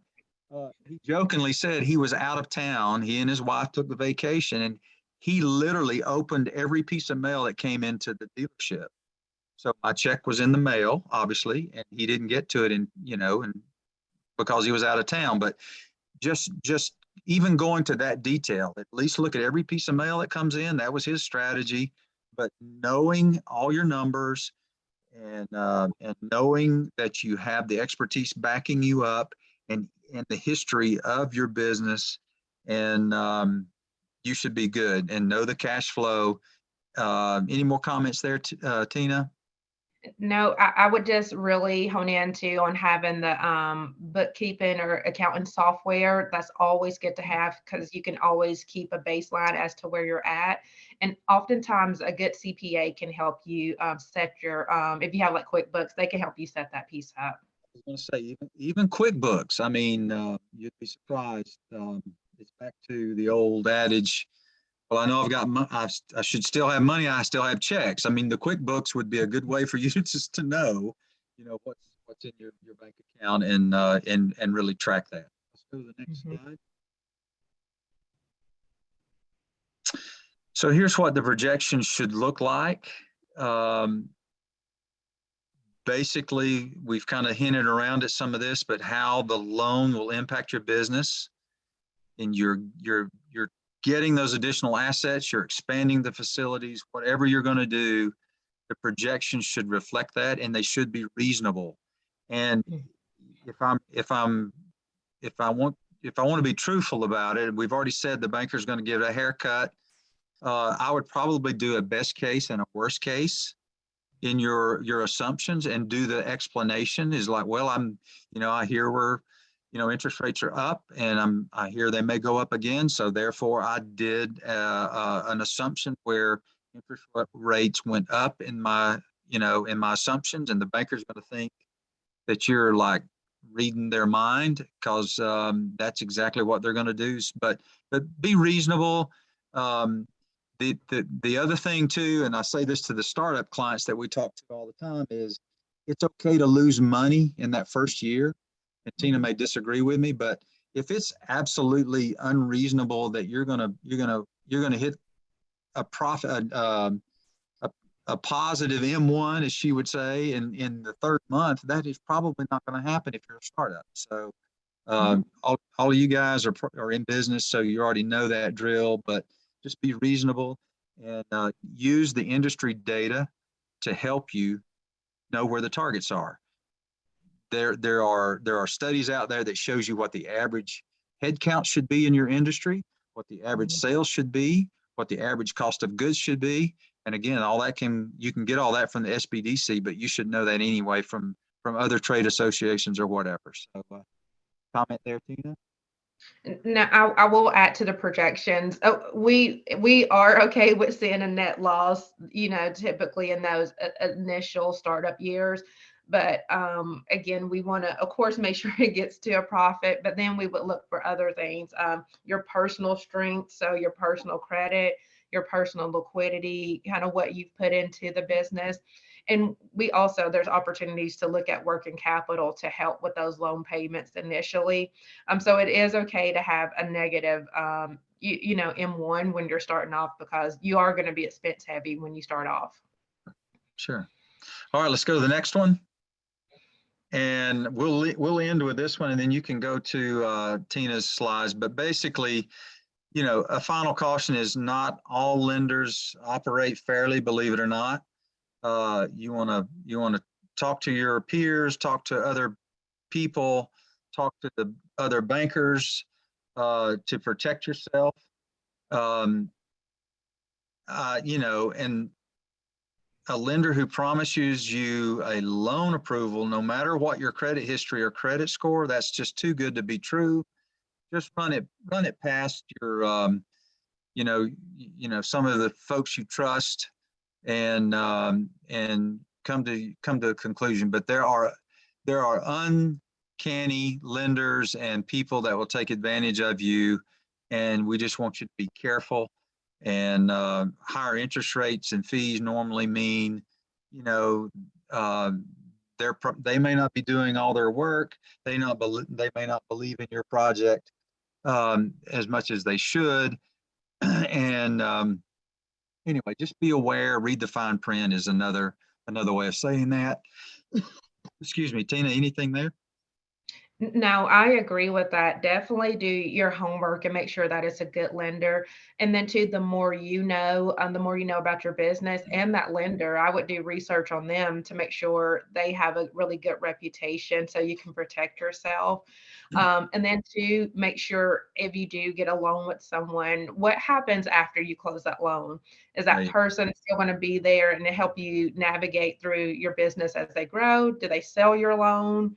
Kind of understand what that process is, because to me, that's the beginning of part. Once you get access to capital, it's like, hey, what will my business look like in 5 years? And did I have that partner with me to help grow my business? So those are just some key things to kind of think around.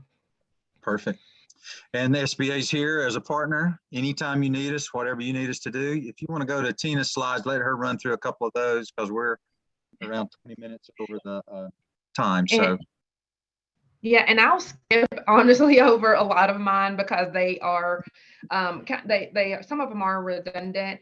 I do have my information here and PNC's information to start. So if you all have questions after the call, just please feel free to reach out to me if you have any questions or anything. And then the first few slides, it's just information over PNC, kind of our footprint and where we cover. So we are a pretty big outfit. We recently purchased BBVA. Actually, it's been a year ago today. So it's been about a year ago that really expanded our footprint more. We were already in Alabama, but expanded it more in Alabama, and then Texas and Arizona and California. So we really just expanded our business. So if you all ever decide to, look at PNC for your financial institution, we do, and ever move your business, we do have opportunity for you to continue banking all over. But I'll skip down to the part where it says lending at PNC. It's a few slides down. And then I'll just go over some of yeah, let's keep going. And because you all can review this, this is just, again, information. Keep going. Yep, the next one. So I'll just go over some of these. Jeff already touched upon them, but I just wanted to reinforce them because these are some top characteristics that most banks look at.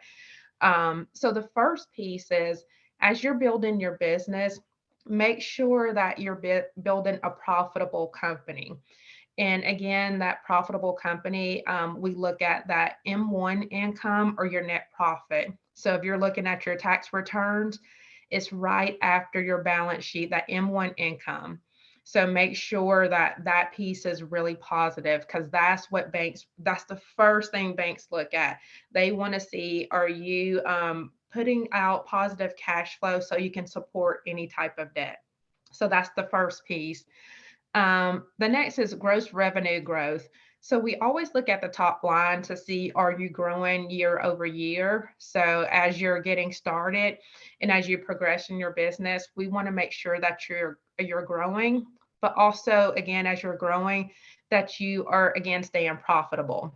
So those are a couple things to manage. And as we talked about before, really having a good accounting system that will help you really monitor as you grow. Are you keeping your gross profit margins in line so you can retain your earnings? So again, if you need access to capital, but not just access to capital, making sure that you're growing a profitable business. One of the things we always look at is a healthy balance sheet. So are your net profits being retained or reinvested in the business?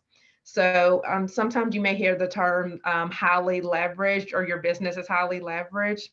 So one of the things we look at, if you're actually have a net profit and you're keeping those funds within the business, they add to your retained earnings year over year, which grows your balance sheet, which makes you have a really healthy balance sheet because you're really reinvesting in your business. And again, making sure that your assets outweigh your liabilities. So as you're looking to take on any type of debt, just make sure your assets are continuing to outweigh your liabilities so you won't have a highly leveraged balance sheet. And then 2, liquidity. Assuring that you're retaining liquidity in the event that something happens. You have some type of liquidity to help get through those rough patches. And then also, if you're coming to a bank to look for financing, that's something that we look at as well. How much liquidity that you have to first either put into the project, or again, if you hit a rough patch, do you have enough capital to kind of get you through that piece? This is a big one that we like to talk around: diversification and clients or vendors. One of the things is, as you're growing your business, have different or diverse clients. Because always think about it as, what happens if you have one contract and you lose that client, or the contract expires? So it's good to have multiple different diversification of clients and different contracts. So that helps secure that you'll continue to have revenue, or if things changes with a contract, you'll always have that income or revenue coming in.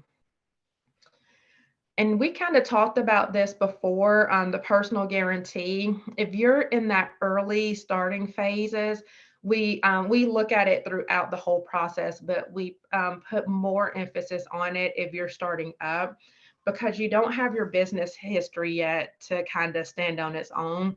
So we're really going to hone in on you personally, because that's going to tell us kind of how you'll run your business and how your business financials will typically look. They typically coincide with each other, because you all are the ones that's making the decision for the personal and the business.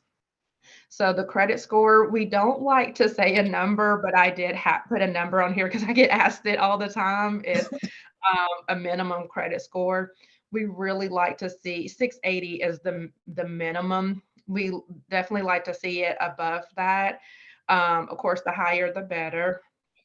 And then too, just digging into your credit report a little bit more to make sure there's no derogatory information on there as well.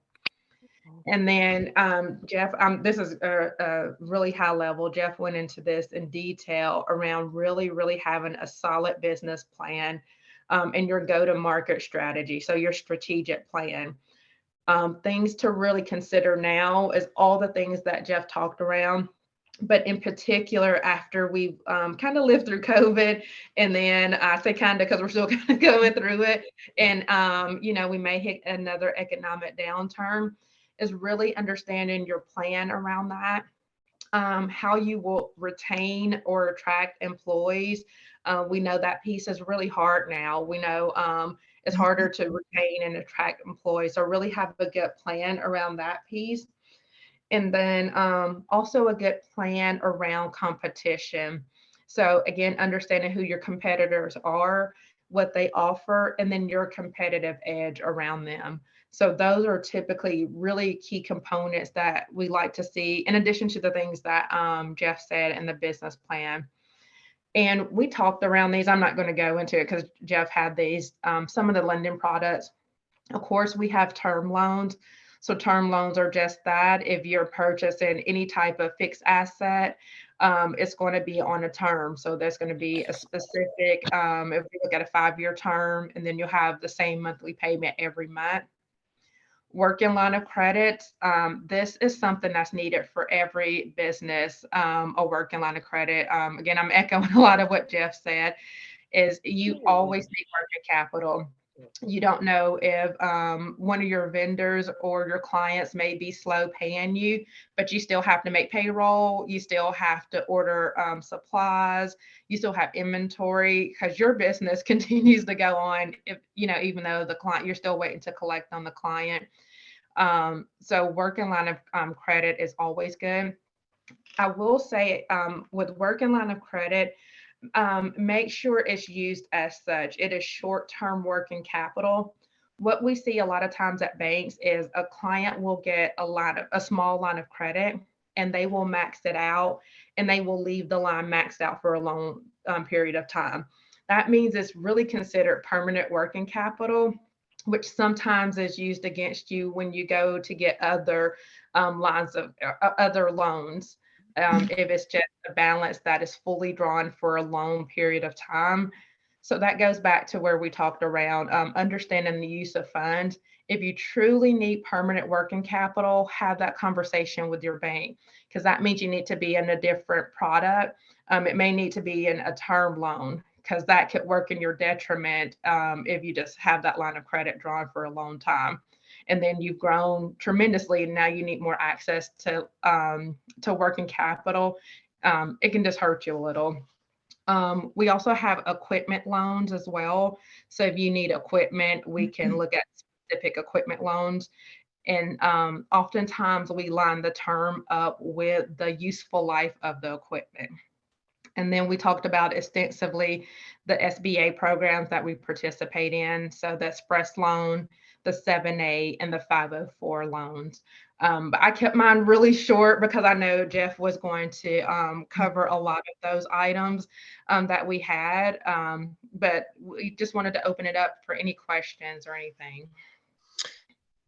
In the interest of time, Beth, Joe, Hebrew, anything, maybe we could do a follow-up email with questions or however you want to handle it, and then we can let everybody go. But we appreciate the opportunity to be here. And Tina, thank you for joining me, and Eric on the certification discussion. Again, if you have any questions or follow-ups, we're always here to help, and certainly reach out to us. We're going to the homework questions. Here is the homework for today. The 6 questions are on the screen. Could you guys please write them down, ladies and guys? Number 1. Can we email those questions to them? Because it's kind of late. It's a lot of questions. Yeah, we're going to make sure we email them. So Beth, if you just want to run through it right quick, if anyone has a quick question, you know, for Tina and Jeff, But yeah, great, Jeff and Tina, once again, thank you very much. A wealth of information as we go to the next steps with the businesses and begin to review their business plans. Definitely, we will be reaching out to you. Thank you very much. Absolutely. All right, I'll email the questions to everyone, homework assignment tomorrow. Good deal. I hope And this was helpful. I hope all the businesses think it was helpful. Again, we tried to share some basic information. Go ahead, Tina. I did want to, when Beth, when you flipped through that last slide, on that last page, the supplier and diversity, the page right before that, since a lot of you are applying for some of the programs SBA has, the one you were on it, that next page that said, yep, this one right here. So PNC do have a supplier and diversity program. So please feel free to go to that link and register, because the same thing, just like the SBA, PNC is committed to spending a certain dollar amount with small and minority-owned businesses. So please feel free to subscribe to that program. Okay. Perfect. Thank you so much for an amazing job. You guys have a good evening. You too. Okay, Thank next session is November the 1st. I will email you guys a homework assignment with the next session title, and survey will be emailed to you also, that link. And the instructors for tonight, Mr. Jeff Patterson, that's his email, jeffrey.patterson@sba.gov. Mr. Eric Rogers, ask Georgia 8A@sba.gov. ASKGEORGIA 8A@sba.gov. And Miss Martina Martin.Martin@pnc.com.